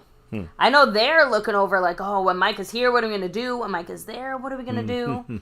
And at the same time, they've got a scheme for me, and I've got to go prepare against them. Iron sharpens iron. It's going to be a battle up front on Sunday. Oh, and we're going to talk about that right now here. As soon as, Micah's done talking, we're going to let you know exactly what Micah's going to bring to the table and this Cowboy defense and how we stack up against these birds. And, you saw this year, you saw last year, what he does out there, he's gotten better, Micah. Just like Jalen's gotten better, so has Micah gotten better. So, Micah, I want Micah to get some sacks, though, against Jalen Hurts and these Eagles, because that's one thing he has been lacking. He got a lot of pressure, but not enough sacks on the Eagles. So, and that was it as far as everything that Micah Parsons had said. The final player to have spoken today, and it's just a small little blurb, but Osa Digizua. Oh, okay. You see Osa in this video, too. So since we are talking about the dilly. Yeah, there's 97 right there helping with some sacks. I mean, Osa is a big-time player here at the inside, our inside defensive players. And, again, one of the best in the league. I think he's he's 7th right now in the NFL. At getting pressure and being overall rated wise in the NFL per PFF, I think he's 7th rated best as an interior defensive line. We're talking about Aaron Donalds and those guys in there, and Osa's in that mix. So, but yeah, like I was saying, Osa had this little something to say as far as the Eagles because he was actually asked about the infamous pushing of the tush push. He's saying, "quote We want to stay out of short yardage." As far as that's echoing Micah's comment. Yeah, and as far as how you actually stop a play like that, Osa said you get low and push. It's simple, but it's not easy. You get low and push. It sounds like a song. So Osa throwing out there that pad level is key. That's true. And that Jalen Hurts' lower body is really, really strong, which is what he pushed them lets over. Him get away with so much stuff there. Yeah, he pushes them over literally enough to get them over the line. So, but yeah, like I said, that was it from Osa and honestly all of our players that at least spoke publicly. I want to see this defense dominate, and we're going to talk about what the Cowboys need to do. So stay tuned here, baby. As we let me go ahead and hit up the chat. Obviously, now hit that up we're a couple quick comments as we done wrap. Hearing from our team itself. Yeah, we're going to wrap it up here in a little bit. So drop in your last comments, your last drops of love, like right there from above from Calvin Richard with that 5 on it. Woo. Much love from Calvin there. He's officially in the raffle now, baby. There you go, Calvin. I think he's 7 away from a second raffle entry. If he's in the membership, he gets a bonus one if he gets in the membership. So I don't believe he all right, just laying out there. But let me go ahead and again hit up the chat where he said, yes, what did Calvin say? $5 holler. Let's hear it. Our offensive line is going to be the key. I think the offensive line. Tyron, with that neck stinger in that neck situation, that's why it is very important that they held him out and saved him so he could be fresh for this Eagle game. I agree. Because that will be the bigger impact. Agreed. Again, that's where we need him more in this battle than any other battle right now. But the trench is going to make the difference. Offensive line, and yes, believe me, tonight you're going to realize it. The defensive line, our defensive line has to beat this, has to get in there more than not. We have to dominate it. We're not going to be able to dominate this offensive line. We got to get in there and do, one up them when it comes to who's winning that battle. We got to be winning the battle. Not dominating, I doubt it. Either side will dominate on our defense versus their offensive line. This is the best versus the best. But who's going to win the matchup? We got to get through there. The Cowboys got to get through. So, as we keep on going here, I also have to shout out another $5 holler here. This one from Clark motherfucking Kent. Clark Kent in the house. He's halfway to a raffle entry. There it is with that 5 on it. You know what Much he had love to to say? Clark. What did the man say? Not a huge Dak fan, but guys, this guy out of the pocket is unstoppable. I'm telling you. We definitely can win a Super Bowl with Dak. Yes. Once he's out of the pocket, due to his money, just go cornerback. Now, I don't know if Clark motherfucking Kent was here when I've been saying this for years and years. Get Dak outside of the pocket. Get Dak on play action, moving and rolling outside of the pocket. And again, the second that we start doing that, look how much better not just our offense looks, but Dak. I didn't say it because I'm a freaking Nostradamus and shit. I'm not nothing special. I'm just trying to say, when I see Dak Prescott in his rookie year, second year, third year, fourth year, over and over again, I've been saying it since the beginning of this channel, in Dak's second year, get Dak out, roll him out in play action, roll him out, moving pocket, give him time to get a longer. God damn, we had so many things we could have done earlier in his career than now to get him better and ahead of things, and wasted, it felt like, right? So I'm saying it for years. You don't have to love Dak, but if Trent Dilfer won a fucking Super Bowl for his team with his fucking shitty play, Dak is more than qualified. You know what I mean? You know what I mean. Much love, Clark Kent. I'm going to put him on the board as we talking defense tonight now, baby. As we're going to bring this to the defense, we're going to bring this to the Eagle game. Hit up a couple last comments in there before we'll dive in here for the final portion of the show. Of course. By the way, shout out Frame Rippers. Appreciate you. Voodoo. So, Eric Black throwing out there. In the house. Wilson? That's the problem. That's why we haven't done anything in 30 years. Because Scary Jerry wants all the shine. So, all the shine, sorry. So, until he realizes that he's the problem, we'll forever be in in this predicament. That is the curse of Jerry Jones. What can you do? Like, we know Jerry's going to fuck things up or maybe keep us from getting to the most of our abilities. And that's why I always say? We got to overcome Jerry Jones. We got to overcome the refs. We got to overcome these things that other teams don't usually have to do as much. Let's just be honest about it. So, well, I can't lie to you guys. It fucking pisses me off too, but life ain't puppy dogs and ice cream and rainbows. I mean, you can have those things, but every once in a while, Jerry shits us. Shits the bed. Time to get to it. Frustrating. So, that made me jump out my fucking seat. It's the man, Skeptical Fan, in the lead. Sharing the love with the family. Ooh, in the lead in the gifting top board right now. Got 6 on it. Ooh, that's what we need to get to. 6. Appreciate you, Skeptical Fan. Who was the lucky winner, baby? It was Dirty South MVP. Ooh, congrats, Dirty South. Shout out to you, Dirty South. House. Again, thank you so much, Skeptical. Yes. Appreciate you. Can't do this without you. I'm updating the board as we're watching some Micah Parson highlights from last year. Appreciate you, Skeptical. I'm getting you up on there. I think I got Jason Renfro up on there in a minute. I got to update him as second place on the board on that side of things. So, again, thank you all. Go Cowboys. By the way, Justin D saying, anyone know who owns the Rangers? I still don't, and they were just on the field holding the World Series trophy. Yeah, Pat Rod. I don't know what his name was. I saw him. I never seen him in my life. I don't know the guy. Ask Jason Renfro. He probably knows. But, hey, Rangers won. That's awesome. Go Rangers. Yeah, but Mater 97, thank you. Hey. In the house. Fashionably late.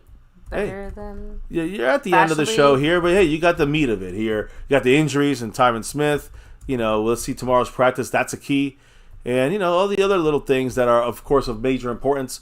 We kind of touched on it, but now we're going to talk about those Eagles and how this defense got to stop that offense. That's the important thing. Any last thoughts, baby? I mean, as far as like what we're talking about now, or just like anything that the players have said, just because again, obviously Trayvon Diggs, like the most relevant quote, at least to me, was just the sadness of not being able to face off against his brother, because I do think that is kind of cool, and it does make me sad they won't see each other. Yeah, that's a shame. It is. But yeah, and outside of that, I mean, hey, Micah kind of touched on all the things that I think needed touching. Yeah. Whoa. I know I was about to say it much faster, and I kind of slowed myself down. I'm like, does that even sound right? Well, now we're gonna sound with the Eagles here. Unfortunately, a team we hate them, but that's why it makes it even a bigger, more volatile game. And hey, we'll all get crazy about this. But I can settle down those Eagle fans in a minute, because I just remind them, yes, we win a Super Bowl, we celebrate in the streets. Women take off their tops. When they win, they eat shit. Right. That's Philly fans for you. Look at this guy. Look at this scrub. And then, again, they have the first a male they did have male cheerleader. Yeah. So again, just saying, I'm just calling it how I see it here. And of course, when they cry and they cry and they cry, when hopefully we defeat these fuckers, you give them their little Kleenex there, blow their fucking snot rags in. Fuck the Eagles, fuck Philly, and go Cowboys. Anyways, I'll leave this shit up here for a minute, but let's just quickly run through. We talked about our injury list. Yeah. Let's look at Meter 97, Eric Black, much love. Back yes, to you, baby. Appreciate you guys. Everybody in the house, go Cowboys. Now, what's the injury list look like for the Eagles? They have a couple of guys they had a walkthrough today, by the way. So they had a light practice. They're taking this easy, I hope. But they had a light practice today. It sounds like they're also doing a similar, team management thing. Kind of. I mean, listen, Boston Scott, running back, he didn't practice today. He's not injury related. It was a personal matter. So they didn't have any vet days. They just had a whole day of vet days by having a walkthrough, it seems like, right? Again, these statuses are kind of relative to what they think. So when you look at these guys and you see who was practicing and not practicing, Jalen Carter. There's really two big names to watch in this list. Jalen Carter. He's a guy that, back injury, left the game last week, didn't come back. Rookie. They got in a car crash, that dropped a little bit, and the Eagles grabbed them there in the top 10, their ninth pick. Been playing very well in the NFL, but got a back injury last week. Was not sure I was going to respond this week. Full practice for him in this walkthrough, but still a full practice. Glad to see he's all right. Yeah, we want him full blast, so we'll go right there. And then... even if it's fuck Philly. Yeah. And then we see guys like Jordan Davis, defensive tackle, right? Another guy inside, had a hamstring, was limited. Something to just keep an eye on. The limited hamstring of big man Jordan Davis in his second year. On the other side, Cam Jurgens, the guard, their offensive starter there. I think they're right guard, left guard. Anyways, Suapeta, I think he plays right guard for them. He's I got a hip issue, limited in practice. I expect Cam Jurgens with the foot, Suapeta with the hip, and Jordan Davis with the hamstring. Those three limited guys in the trenches.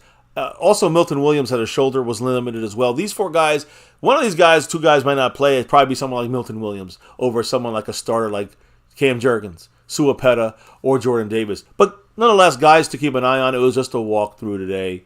Another guy on offense is Jack Stoll, one of their tight ends there, the backup tight end, Dallas Goedert. He was limited with an ankle tweak. So that's the way those guys looked. There was three guys that did not practice.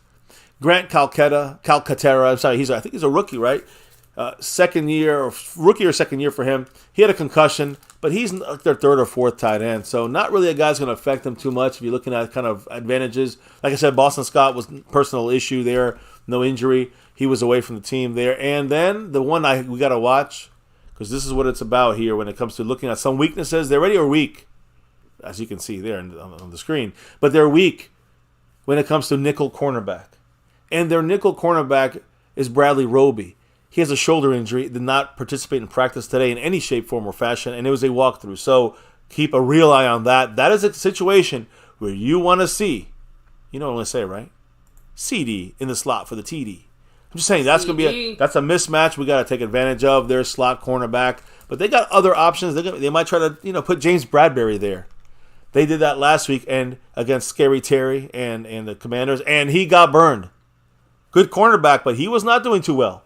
Really, the whole season hasn't done too well, but he didn't do too well against the Commanders last week, as an inside and outside guy. So, again, when you look at their defensive players there and the way we can attack that you're seeing there, cornerback, the slot cornerback, there's a lot of names. Now, Bradley Roby is their starter. He's not going to – he didn't play last week. He's a guy you have to kind of see of maybe, trying to pick that sore spot there for the Eagles. Now, let me roll over to, I guess we go to some referees here for a second. Right there.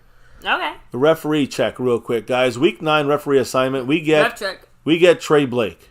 That's our ref this week. So here's the deal. I'm going to say it real quick as a referee. Overall, his crew throws 14 penalties for an average of about 126 yards per game. That is, both those numbers are above the league average. So they throw more penalties than they don't. The league average, by the way, is 12 penalties. They throw for about 14. And the yardage is about 102. They throw for 126 yards. So it is a lot more over that middle point there. But the point is, neither of these teams, the Eagles or the Cowboys, have matched up in a Trey Blake crew this year so far. So when you look at what they call, what are the things they call the most of these referees? And again, guys, you guys want to know why, the refs do what they do? This is part of the stuff that makes a difference. That's why McCarthy should be doing this too and tweaking the things that they look at more. False starts, offensive false starts, and I'm hearing that the Eagles have a lot of false starts on that offensive line. So that's something you may have to watch. If they don't clean it up, it will be a problem for them. Exactly. Offensive holding. So again, offensive line. Offsides every other play. Not offsides. False start. False. That's the offensive side only. I'm saying you said offside. False start is what they look at. A lot of offensive movement. Then you look at offensive holding. Another thing they call the most, guys. They go right now. They got 20 total in the year false starts, 15 holding, and 15 defensive pass interference calls. So, what are the things they're going to look at? Offensive holding, defensive pass interference, and any kind of twitch on the offensive line, not offsides. Defensive holding in coverage. So it's defensive pass interference and defensive holding. Those are that's last, but still, it's basically when you add up the defensive pass interference, it's where you're seeing the most issues there from the referee. So, baby, it's simple. Any kind of interference or holding by the defensive backs, the cornerbacks, they're going to call that. Any kind of twitching on that offensive line, any kind of holding on the offensive line, they're going to call that. So you're seeing what they're looking at, right? The defensive backs and the offensive line. Cowboys could tweak their shit. McCarthy needs to tweak his shit and get that stuff, right. You know what I mean? He needs to get that right. Make sure we're focusing on this. I'll tell you what they call the least here in a minute because the man, Clark motherfucking Kent in the house, dropping that 5 on it. Ooh. Taking Marco Seppian down to 18 points. A Tolbert is a takeover right there in that stream, boss. Much love to Clark Kent. What did he have to say with that 5 on it? Which, by the way, he's also automatically now entered into the raffle. After that 5, he had another 5. That's 10. He's in. What did he say? He said, I'm convinced Jerry and Steve have no football knowledge. Seems like our failure every year makes Jerry more money on the damn drama, bro. That's what he loves. It's funny now, fam. Just a little clown show. That's why, we don't love doing this. We hate doing the fact that we have to put this up on the screen. And we would want nothing more than for Jerry to finally, I would like to wake up one day and figure his shit out and run the team right and do it all the way he's supposed to, but I would love to burn the clown show pictures and emojis we got. Wait, we thought we were getting close this year. We got a little better, but it's still clown show. Put them away for the beginning of the season. Still clown show, right? So, it's just, that's the forever stain. The last 27 into 28 years here, if we don't get in there, we've been carrying around. At least not as stained as this Eagle team. But yeah, I like to joke and say that I know enough to know that I don't know enough. So I know enough about football to know that I do not know enough to run a team or manage a team or any of those type of things. Right? Yeah, so I think it's healthy to understand all of our own limitations. Yeah, and Jerry should wake up. Much love, Clark Kent. He's in the raffle officially, the lunatic style. Stone and Stitch. It's just like an NFL rule, but I guess you can't tell someone who owns a team how to run their team. Yeah, I agree. And that's what Jerry Jones, the problem with him being the owner and general manager of football, right, operations. I think we're back, guys. Sorry about that hiccup. I don't know. It's called Spectrum, I guess. So, thank you all for rocking. It was just a little blip. Hopefully nobody drops off too much here. We stay on and roll. Again, if you're watching this a replay, hit the like, subscribe, notification bell. And, again, I wanted a big shout out there for the Lunatic, the raffle. That's coming. That's going to be done this weekend at halftime of this game. So check in with us and follow the game and see who wins. We have 2 winners coming up this week. By the way, we had a few people in the chat saying, "Yeah, take down the picture of that Philly guy." Some of us are trying to eat here. Some of us are trying to chill here. All right. I'll take it down. The referee check. Let me get. So on the last part of this, we go back to the actual breakdown of the Eagles. Let me get the shit eater out the way. There you go. Ref check here, this Trey Blake crew. The least stuff they call, here's some good news. These are the 3 things they call the very least. Illegal contact. All right, down the field, that kind of stuff. Illegal formation on offense. And defensive offside. So that's our issue, like, right? 2 of the 3 of those things were something that was starting to become too much of a pattern for our Cowboys. Yeah, so that's an opportunity for the Cowboys. That stuff we should clean up, but this may be the week that we can kind of maybe get lucky on a couple of those no calls, right, Trey? So anyways, that's the way that breaks down with these referees. I just wanted to make sure we always do a check-in on these refs. So, sometime between Wednesday and Friday, we get the info on these refs and we check in with them. So this Eagle game against the Cowboys this week, baby. We're going to talk Cowboy defense, but, we always talk. We've been talking this whole show as Cowboys. But I do want to speak on the Eagles' offense right there. Now, when we talk about this offense, baby, you see some of these players here. You see our players. Micah in defense, you got Dan Quinn, who eyeballing the situation, but we got Jalen Hurts front and center. And let's talk about Jalen Hurts here real quick. Number one, their main guy, having, again, another very good season. A lot of interceptions, but good season. Jalen Hurts has to face one of the stingiest defenses of the NFL right now. Right now, we are consistently in the top in pressures, and that's something he has had major issues with this year, getting pressured. So that we do create turnovers, of course, as everyone knows. You've been watching, you're a Cowboy fan, you know. And our ability to score on defense is what makes this a big challenge for Jalen Hurts. Him and the Eagles have been turning the ball over a lot this season. And when you see this right now, right, Hurts is currently the 6th in total passing yards and 6th in passing touchdowns. So he's going to throw a lot of touchdowns. He's going to throw for a lot of yards, and they're going to attack. But when you see Dak Prescott there, getting those first downs, you look at Jalen Hurts when he runs the ball. We finally getting happy. We see a little Dak, but Jalen Hurts, as we all know, can run. He was used almost as a running back last year, and he's second in rushing yards among quarterbacks right now, currently in the NFL. He has 6 rushing touchdowns on the ground, so he is obviously the maximum elite dual threat. He can throw, and maybe not the best quarterback in the league, but he's damn good. And then he can run. He will get the yards. He's hard to tackle. He's hard to sack. So, again, the Cowboys have to be ready on defense for this matchup against a fantastic quarterback. Dual threat ability right now is something that the Cowboys have to stop from the beginning to the end of this game. They can never let up. Micah, whoever they put in. I don't know who's going to be, but Dan Quinn, you better come up with something. We got to make sure we get pressure, we get stops. We do not let him have a clean pocket. Now, you look at, of course, when you give him pressure. Against Washington, it didn't happen. But, Washington got pressure, and he still was able to do fantastic against the pressure. But against usually this year, he's done horrible. And he currently leads the NFL with 8 interceptions thrown. He gets out of a lot of sacks. He gets a lot of yards. He's very hard to tackle. But he also still gets a lot of pressure and has been sacked 19 times. It's the 9th most in the NFL. So even though he's not the most, he's up there, top 10 getting most sacked in the NFL. He also doubles the number of turnover-worthy plays when you compare to Dak Prescott. Dak has had a couple turnover-worthy plays. Jalen Hurts has double that. So a lot more than Dak. And again, you look at plays like Dak, a lot of times Jalen Hurts had to throw the ball out of bounds a lot this year. On top of that, he's still making turnover-worthy play. You know what I'm saying? He's still fucking up. So, man, he is, his kind of shell is cracking a little bit here. And again, against the Commanders last week, he did fumble the ball, right? On the tush push situation in the goal line area. He fumbled on the goal line. So, Dak, without question, you compare these quarterbacks, Dak, people might not like some of Dak. It seems like they're kind of different. They're different in their strengths and weaknesses, literally flip-flopped almost in some ways. If you use the guy right, it doesn't really matter.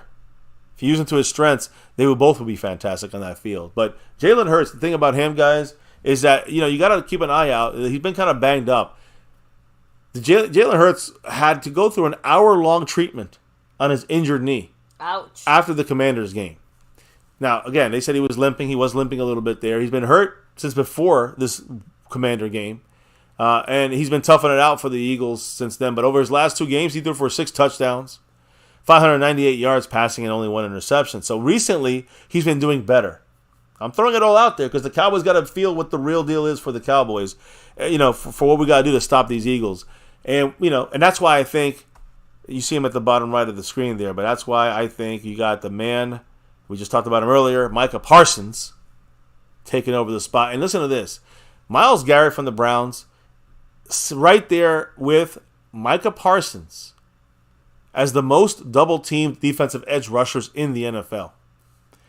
And both guys, and I'm going to stress here, Micah Parsons, recording the highest win rate than anybody else when it comes to being double. Not only does he get double-teamed the most, but he also beats double teams the most. He still wins the most, and he still gets pressure the most. That's insane numbers there. So that is a obvious. Let's just not even worry about any other key. You don't have to worry about A.J. Brown too much. If you got pressure by Micah Parsons and the rest of the Cowboy offensive line. So that is obviously a huge key. We got to get through that offensive line of the Eagles. And, and not just that part of things. We got to also stop the run. We got to stop the run, and that is going to be number 0. Yeah, he's a 0. His name is Jalen Tebow, said Montana 808. Kind of at times, but this year he's definitely playing more like Jalen Tebow than he had last year. Let's put it that way. But again, we got to continue to hit him hard, expose him that way. He's going to try to run the ball, and so is DeAndre Swift, guys. DeAndre Swift, I thought was a great pickup for the Eagles. I hate to say it. They did it in draft day. It's like day 2. Man, and I just think that DeAndre Swift is a fantastic running back. He's enjoying a productive season. He has 571 rushing yards, the 4th most in the league. He has 29 first down runs on the ground. That's 5th most in the league. Again, the newly acquired running back is definitely making his presence felt there in Philadelphia. But here's the thing about him. He's not going to be able to really bang that ball in the end zone. He's only accounted for 3 rushing touchdowns, which Pollard has 2. So, it's not really great for either guy. They're not really good goal line type of guys there. So, again, DeAndre Swift had a touchdown on that fake tush push play, which just pushed him over Pollard's 2 touchdowns there. But either way, guys, the most concerning aspect of the Eagles' running game is the combination of 0 and 1, 1 and 0. Both those guys, of course, we talked about Jalen Hurts, but also DeAndre Swift. Only Christian McCaffrey has more rushing first downs than Hurts, and no other team has more rushing yards combined with their running back and quarterback tandem than the Eagles. So, again, 1-0, 0-1.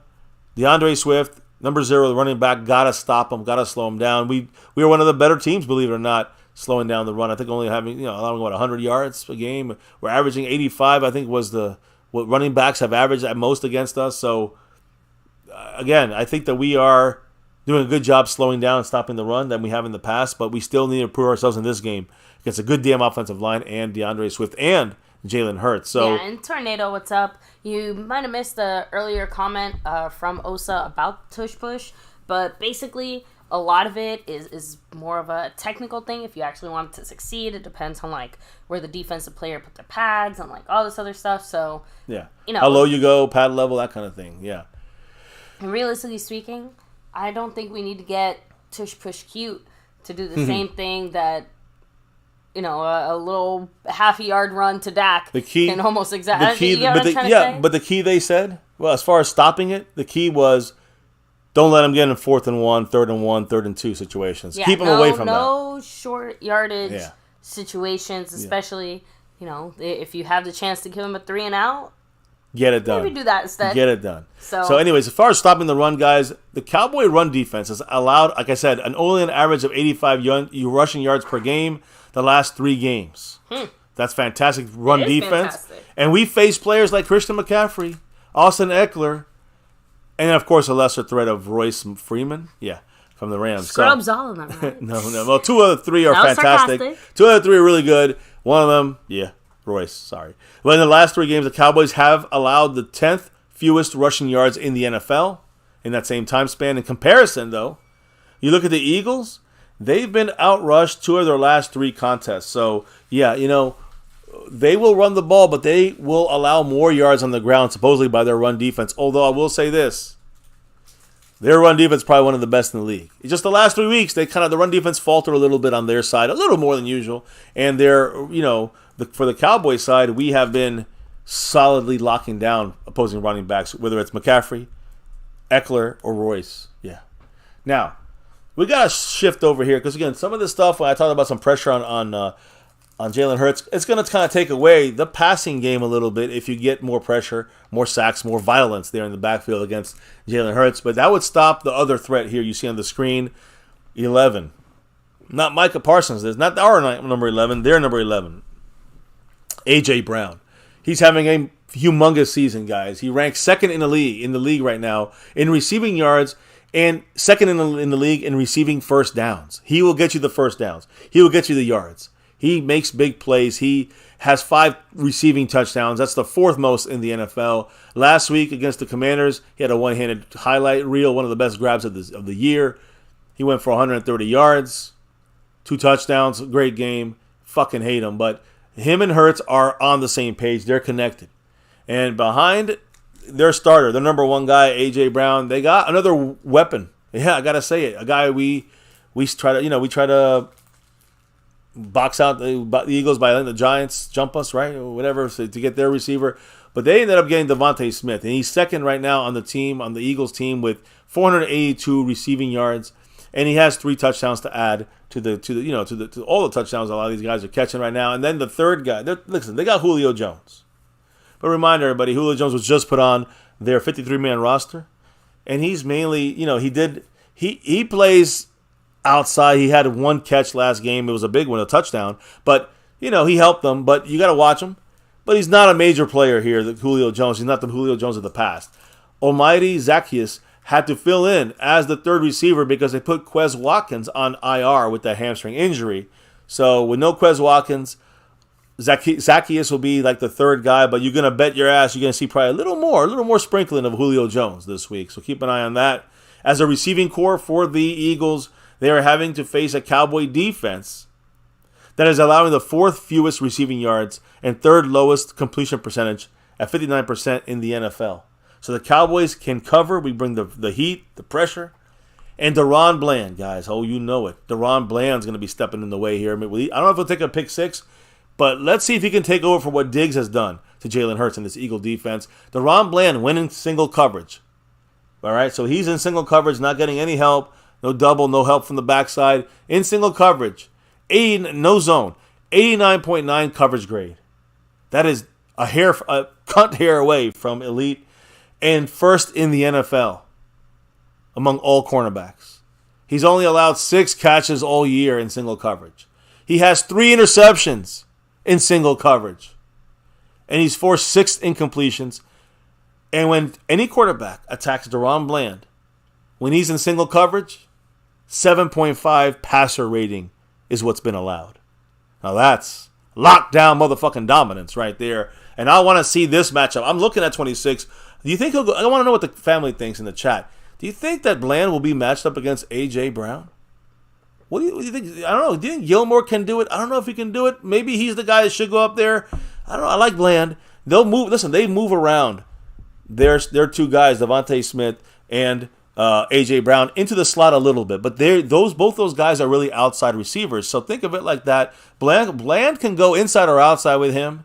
Do you stick him on there? Do you stick him, stick him? Or do you, kind of wherever they land, they go? Or do you follow him? I don't know. I like DaRon Bland in this matchup against A.J. Brown. I'm a little bit torn here, but I do agree with you that I think I'd rather see Bland just because, again, we're not just talking about who I think is going to be the better matchup, like one-on-one. Looking at it more from a bigger picture perspective, like you said. Jalen Hurts right now is the most picked off QB in the league. Let's continue to add to that streak. Who does it best? And 26, right? Second best in the league. And obviously, our dominator right now, since he came in the league, he's number 1 in the NFL. Exactly. So that's crazy. It he didn't play till week 10. We're creating a straight path for him to be able to grab a bunch of picks. This could be one of those games. You know what I mean? It could be a game he gets us opportunity. Again, they turn over the ball. You never know. There could be an errant pass, and there's number 26 ready for 6 in that end zone. So, a lot of these things are going to come down to maybe guys that are not in this picture as we finish this up and wrap it up here tonight. But let me finish up with the blocking guys, and along with the guy who also catches the ball. So we talk about receiver, Dallas Goedert, the tight ends. How about those guys? Dallas Goedert is third on the Eagles in receiving yards. So he will go out there and get the ball and catch the ball. That's why it's important to notice what is Jaron Kearse's injury in his toe, because he's going to be covering a lot of Goedert. And Goedert has been shut down by Jaron Kearse in the past. So that's a matchup we're going to, of course, keep an eye on. And again, Goedert is third in most. Again, you talked about Devontae Smith second, and then A.J. Brown first. So third is Dallas Goedert, another weapon on this team. He has 360 yards this year at tight end. And he has one game this year that he had over 100 yards receiving at tight end. So don't fall asleep on Dallas Goedert. Jaron Kearse, have at him. Donovan Wilson, have at him. Let's go. Now, Goedert, I will say this, in terms of receiving and blocking, he is much more established. Comparing him to his rookie years, of course, but comparing him to, let's say, Ferguson. Ferguson is right there. He's blocking. He's athletic. He can pass catcher. So very similar. But Goedert is a little more advanced, obviously. He's been in the league longer. He's more polished. And he's just more established. But it's very similar, I think, in the sense that other than the experience, very similar type guys. You got to find a way of slowing down Goedert when he gets out there. And that's going to be Jaron Kearse's job. Now, he's going to, of course, block. He's very good at blocking and receiving the ball, Goedert. But what about the guys that do the blocking full-time here? For the Eagles, they have a very good offensive line. I mean, a fantastic offensive line. All 5 guys made the Pro Bowl last year, but they lost one of them. They had to replace him. They replaced him with another good player. The Eagles' offensive line is much... they're a fantastic offensive line, but maybe where are their weakness at? Which are they better at? Run blocking or pass blocking? And they're much better at run blocking, believe it or not, than pass blocking. And again, when you look at the run blocking side of things, I will say... they're probably the best team in the NFL at blocking for running backs or for Jalen Hurts. So, again, we are not, I don't think we are still 100% tested. I'm not 100% confident in our run-stop defense, no matter what the numbers show. To me, that is a major matchup for the Eagles that they want to win.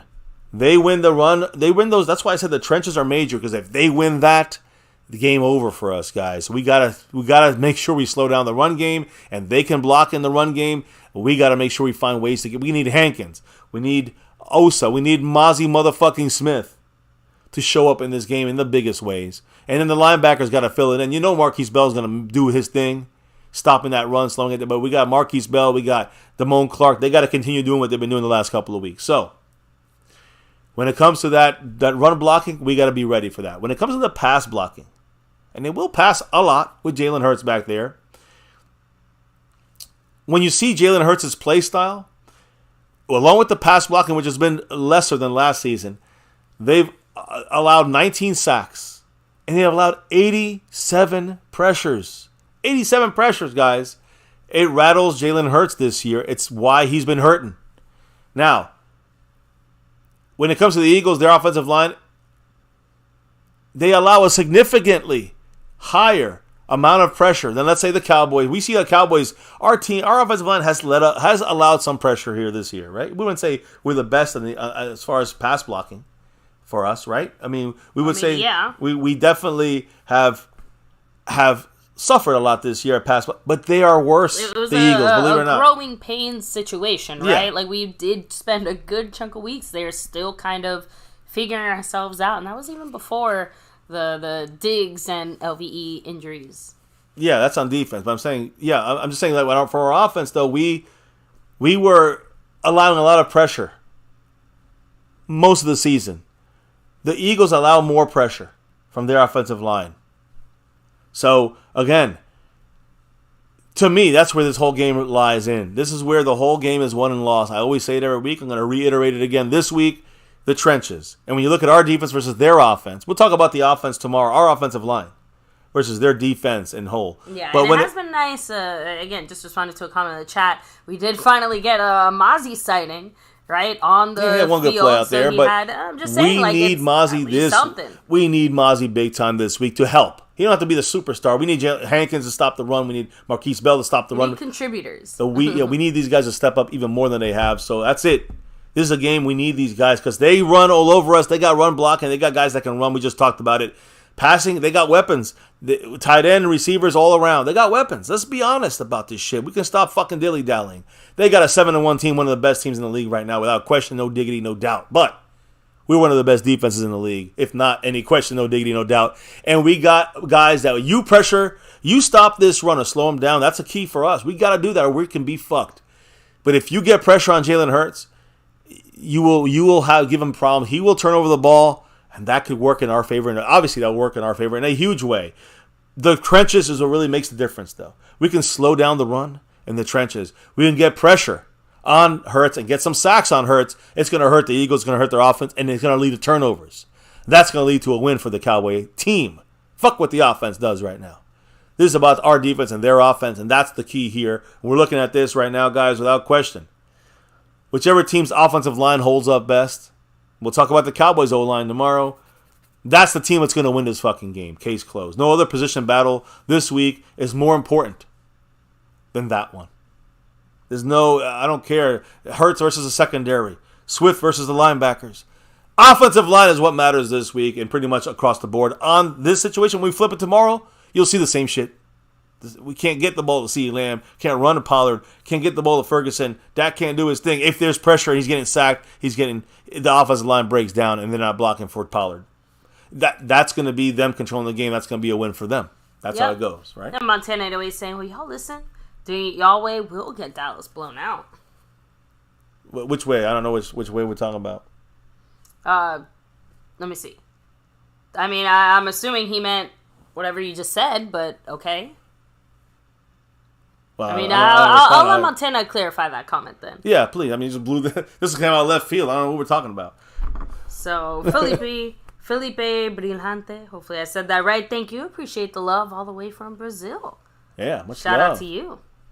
So, by the way, The Ray Cowboys. actually disagrees and thinks that we should put Old Man Gilmore on Old Man Julio. Well, I mean, I left that out there for everybody to figure out. I'm just saying, DaRon Bland was the guy I had matched up against A.J. Brown. I didn't even mention Gilmore. But Gilmore against Julio Jones probably is a nice matchup. Depends on who is, Devontae Smith is the key to me. Do you put Bland on Devontae Smith? That's another question that we had discussed here. So basically, it's about the defensive back lineup. He said Bland on AJ is not a good thing. Okay. But Gilly on him, and then Bland on Smith, and then Izzy on Julio. I can see that. I mean, Izzy, again, that's the one that it's up to Dan Quinn who he's going to put back there, right? I mean, Jordan Lewis, I think he's going to have trouble with the height we got here with some of these names you're saying other than Devontae Smith. But, yeah, I think that, I was thinking, we'll see. We'll see how things, I'm just curious. I didn't say I wanted to see it. I was curious to see how that would look.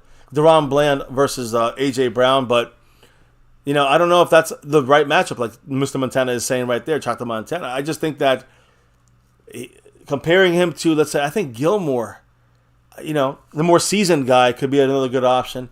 I just want to see it, will he be able to hang with him in the sense of the younger guy, the stronger guy is number 11 here in this matchup than Gilmore. So I just don't want A.J. Brown to destroy us in this game. At the same time, if you focus too much on him, then other guys will destroy you. There's no way Gilmore, I think, I agree with Montana. There's no way in this sense Gilmore can hang with Devontae Smith. That's going to be the bigger issue there. So you rather flip it around and solidify it that way. And in the slot, it will be Jordan Lewis for some. Don't get me wrong. That's going to be a for sure thing there, Montana. But I always liked Israel Mukuamu there in the corner slot spot. Did a great job end of the last year. But Dan Quinn want that. I don't know. I don't think he does. Yeah, we'll see what happens, man. That's a great little rotation going on there in the cornerback spot that we'll see what happens with the Cowboys bring out there. But again, in this game, our defense versus their offense, I think, we'll take a look more at the key matchups, I think, as we know kind of the way things are going to be broken down on Friday and Saturday. That's when we usually do our key matchups and the keys to victory and that kind of stuff. So, right now we're just getting a quick look at the way the teams kind of just basically match up and what they bring to the table, because I like to learn about my opponent and I like to study them and find out what they got. So, Devontae Smith, that's a guy you got to stop. He's got speed. You got a guy who's bigger, stronger, who's got speed too. There, A.J. Brown for his size, and they got weapons. Let's be honest. Julio Jones, old man, I'm not worried about him. It's more about A.J. Brown, Smith, DeAndre Swift, and of course Jalen Hurts. We need to get in the backfield. That's going to slow it all down. That's why the offensive line, the trenches, is what gets it done. Dan Quinn, Micah Parsons, get it done. Get it done. You know why we need to get this done? So we can cook these fucking birds. That's it, baby. We're wrapped up for the night here in MCF. So let's get those last comments in there. Those last thoughts before we get rolling out of here. Yeah. And let me see. So Montana 808 is saying that Gilly locked up A.J. Brown last year, in that Colts versus Eagles game. Oh, so I didn't that's one of the reasons. That's a good point. I didn't see that. Hey, yeah, let's put. I didn't see Gilmore that game, but I was going to look into what were the matchups that Gilmore had against him in his career and just see where he was a at. bit of an early preview there. Thank you, Choctaw Montana. Thank you. That's going to be a key right there to this game and who we match up against these guys. Great insight there, Mr. Montana 808 in the house. Let me see. And he's worried that Quinn is going to scheme his way into a Dallas embarrassment So situation. we blow it in this game because of the scheming, huh? Again, I'm overall a little more positive when it comes to the scheming, just because, like I said, we've seen it progressively improve since the bigger injuries and our adjustments. So, if anyone we can trust, it would be Dan Quinn. But I understand what Montana is. Was that Montana said that? Yeah, and again, I understand what he's saying. He has right to be concerned. Well, we've seen it happen against the big games. We blow it. With the defensive side, sometimes blows it to points where we cannot afford it. You can't put it all in the hands of the offense all of a sudden. The defense is there struggling. So, yeah, we need to see the defense put together a great game against a great opponent as well, right? Exactly. So, Felipe Brilhante, of course, thanks for joining us here. Justin D saying Mozzie's been turning it up. The tape don't lie. Agreed. Progressing? Yes. That's what we need to see. Keep progressing. We saw him make a great play out there. That's the one I remember. And then after that, he kind of, he's still involved. The thing is, he's a Jonathan Hankins. You're not going to see the stats, but he's going to give Marquise Bell and Damone Clark stats. You feel me? That's where you see him doing his job. That's where you see Hankins doing their jobs. And it's working this year. Especially the last 3 games, 85 yards average by the running backs. Cactus G, shout out to you, saying it's not where they're covered, it's where they attack. Well, That's back a good little point bit too, more. Rare, I think I had already said that, but old man, Gilmore and old man Julio. Asmodeus, much love to you. Thomas Garrett saying the Eagles have issues with their edges. Yeah, they do. We're going to look at that tomorrow when it comes to, I don't know if you're talking about the offensive line, but I'm talking about defensive line edge. We're going to take a look about them tomorrow, and they stop the run. They do have issues on the edges, but the passing game is where we can attack them a little bit for the Eagles and attack that defensive backfield. There you go. Let me see. We'll talk about Tornado, of course, take it easy. Much love. Clark motherfucking Kent. Yeah, it is sad that some things do come down to the politics of it and not so much the football of it. That's the way it always seems to, right? Justin D said we play filthy well. That is true. We know them. We play them well. No matter if they're the best in the world, we still hang with them, beat them. So we'll see what happens. Montana said he don't trust Quinn, period. He has to show me. I agree. He's shown me, though. He's shown me in the past, but he has to show me a little more still, right? And I understand what Montana's saying. Let's see it turned up here against this Eagle team. Let's take control of the game with our defense and make the proper adjustments that we need to see. Mukwamu in the slot, I like that against a taller team, like the Eagles. Wilson Santiago, much love, saying, yeah, that ref crew throws more penalties than the U.S. government. Exactly. We talked about the ref check tonight. Sorry, that cracks me up. Eric Black, take it easy. Much love. Have Eric a great Black night. in the house. Mater 97, you as well. Dirty South MVP, take it easy. Bad Intentions, what's up? We have, let me see, of course, Frame Rippers, guys. Make sure to get, show him some love. Check him out. We have Clark motherfucking Kent, Double R, Calvin Richards. Just want to make sure I don't miss anybody. Lost in Translation, KD, take it easy. But yeah, that's as far back as I can go. Let me come back down. Yeah, I think we hit up pretty much everyone here in the shout-outs. But, oh, wait, no. We got to shout out the Raffle, guys. In case you didn't already know, quite a few other people hopped into it tonight. Some people added to their tallies and totals. Of course, how to enter. You drop $10, bam, you're automatically in it. And it is cumulative, so those who dropped the love throughout have been sprinkling it, or those who... Yeah, you heard tonight, Calvin Richard dropping 5. Now he had 8, I think, last week. He's over the top. He's in it. Much love to Calvin Richard. Clark motherfucking Kent also in it tonight. Marco Seppin adding to it. Amazing Games in it. Another one for Amazing Games. Brandon James also in it. Skeptical Fan adding to it and gifting memberships on here, and then the Cash App in it. Jason Renfro throwing it all over the place. Much love to him. Everyone adding some raffle entries tonight. Appreciate everybody with the drops of love from above. But yeah, $10 you're in, your stackable entries. And if you're in a membership, even get a bonus entry. When will this happen? Halftime of the Eagle game right here on My Cowboys Family. 2 winners, a jersey each. Pick 'em, sewn and stitched. Go Cowboys. Go Cowboys. Always. And baby, you were saying some of the shout outs going down here, like our sponsor of the week, and yes, I said and our Cash App King Snug X. He's representing both these boards. Took over the sponsor of the week. 11 weeks in a row for Snug X. Is he going for 12? Is he going for 2 months? We shall see. Currently, he's not leading. It is Jason Renfro leading that Cash App spot. And he's also the gifting champion last week. Appreciate Mr. Jason Renfro. And if you look right up above there, Jason Renfro has 1 gifted membership in there. But there's 6 right now for Skeptical Fan, who's in the lead on that side of things. So much love, Skeptical Fan. Tonight he dropped another one in there. So appreciate him.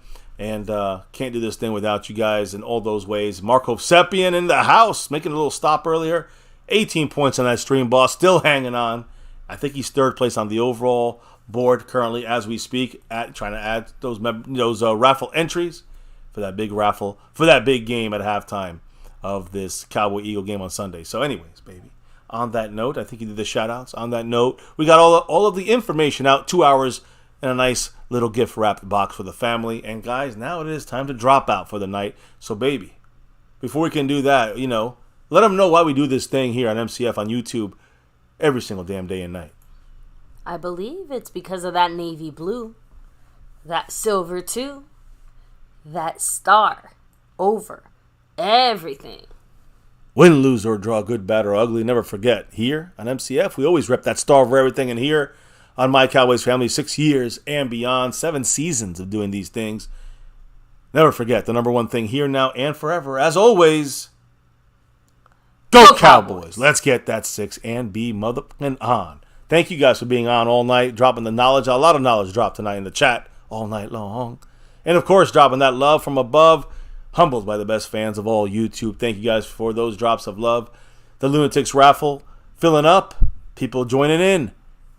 We will continue to add those tallies as the week continues. And, of course, Saturday night, it's a wrap here when it comes to that raffle. But, hey, I'm sure we're going to definitely get 2 fantastic winners here winning a jersey each. Now, guys, before we drop out and clock out for the night, relock and reload, to take a look at our offense versus this Eagle defense tomorrow. If we can drop out for the night, baby, let them know what we got to do. We got to drop the beat. Oh, yeah. The beat's been dropped right here on My Cowboys Family. Thank you all once again for dropping in, rocking the spot with us as we rep that star over everything. Back tomorrow for another one. Almost there, guys. We're almost there at the end of the week and almost there for this big, huge game against the freaking Philadelphia Cry Eagle Cry Eagles. Here, it's war. It's war. We got them. We're blacking them out. Look at them, guys. They're all setting their world on fire. That's hopefully what we're doing, shooting down those Eagles. That's what we're coming to do here. Bland, the defense, Micah, Dan Quinn. We hope. We got to see it, right, Montana? And what's going on with Tyron Smith? We'll see what happens later in the week. But we know they got some weapons. We know. We know how to defeat these weapons that the Eagles have. We've done it before. We'll do it again. Huge game Sunday. Can't wait. Cannot wait. Right here. We'll be talking about it. Lights, camera, action on Sunday for our live stream reaction right here on MCF, where it's always about that navy blue, silver 2 star over everything. And never ever forget the number one thing here on My Cowboys Family. Much love to everyone. We'll see you back here tomorrow for another one. Hit the like right now. Hit subscribe if you're new. And hit that notification bell so you know we're going live. See you again, guys. Have a good night. Stay safe. Peace. And never, ever forget. Go Cowboys!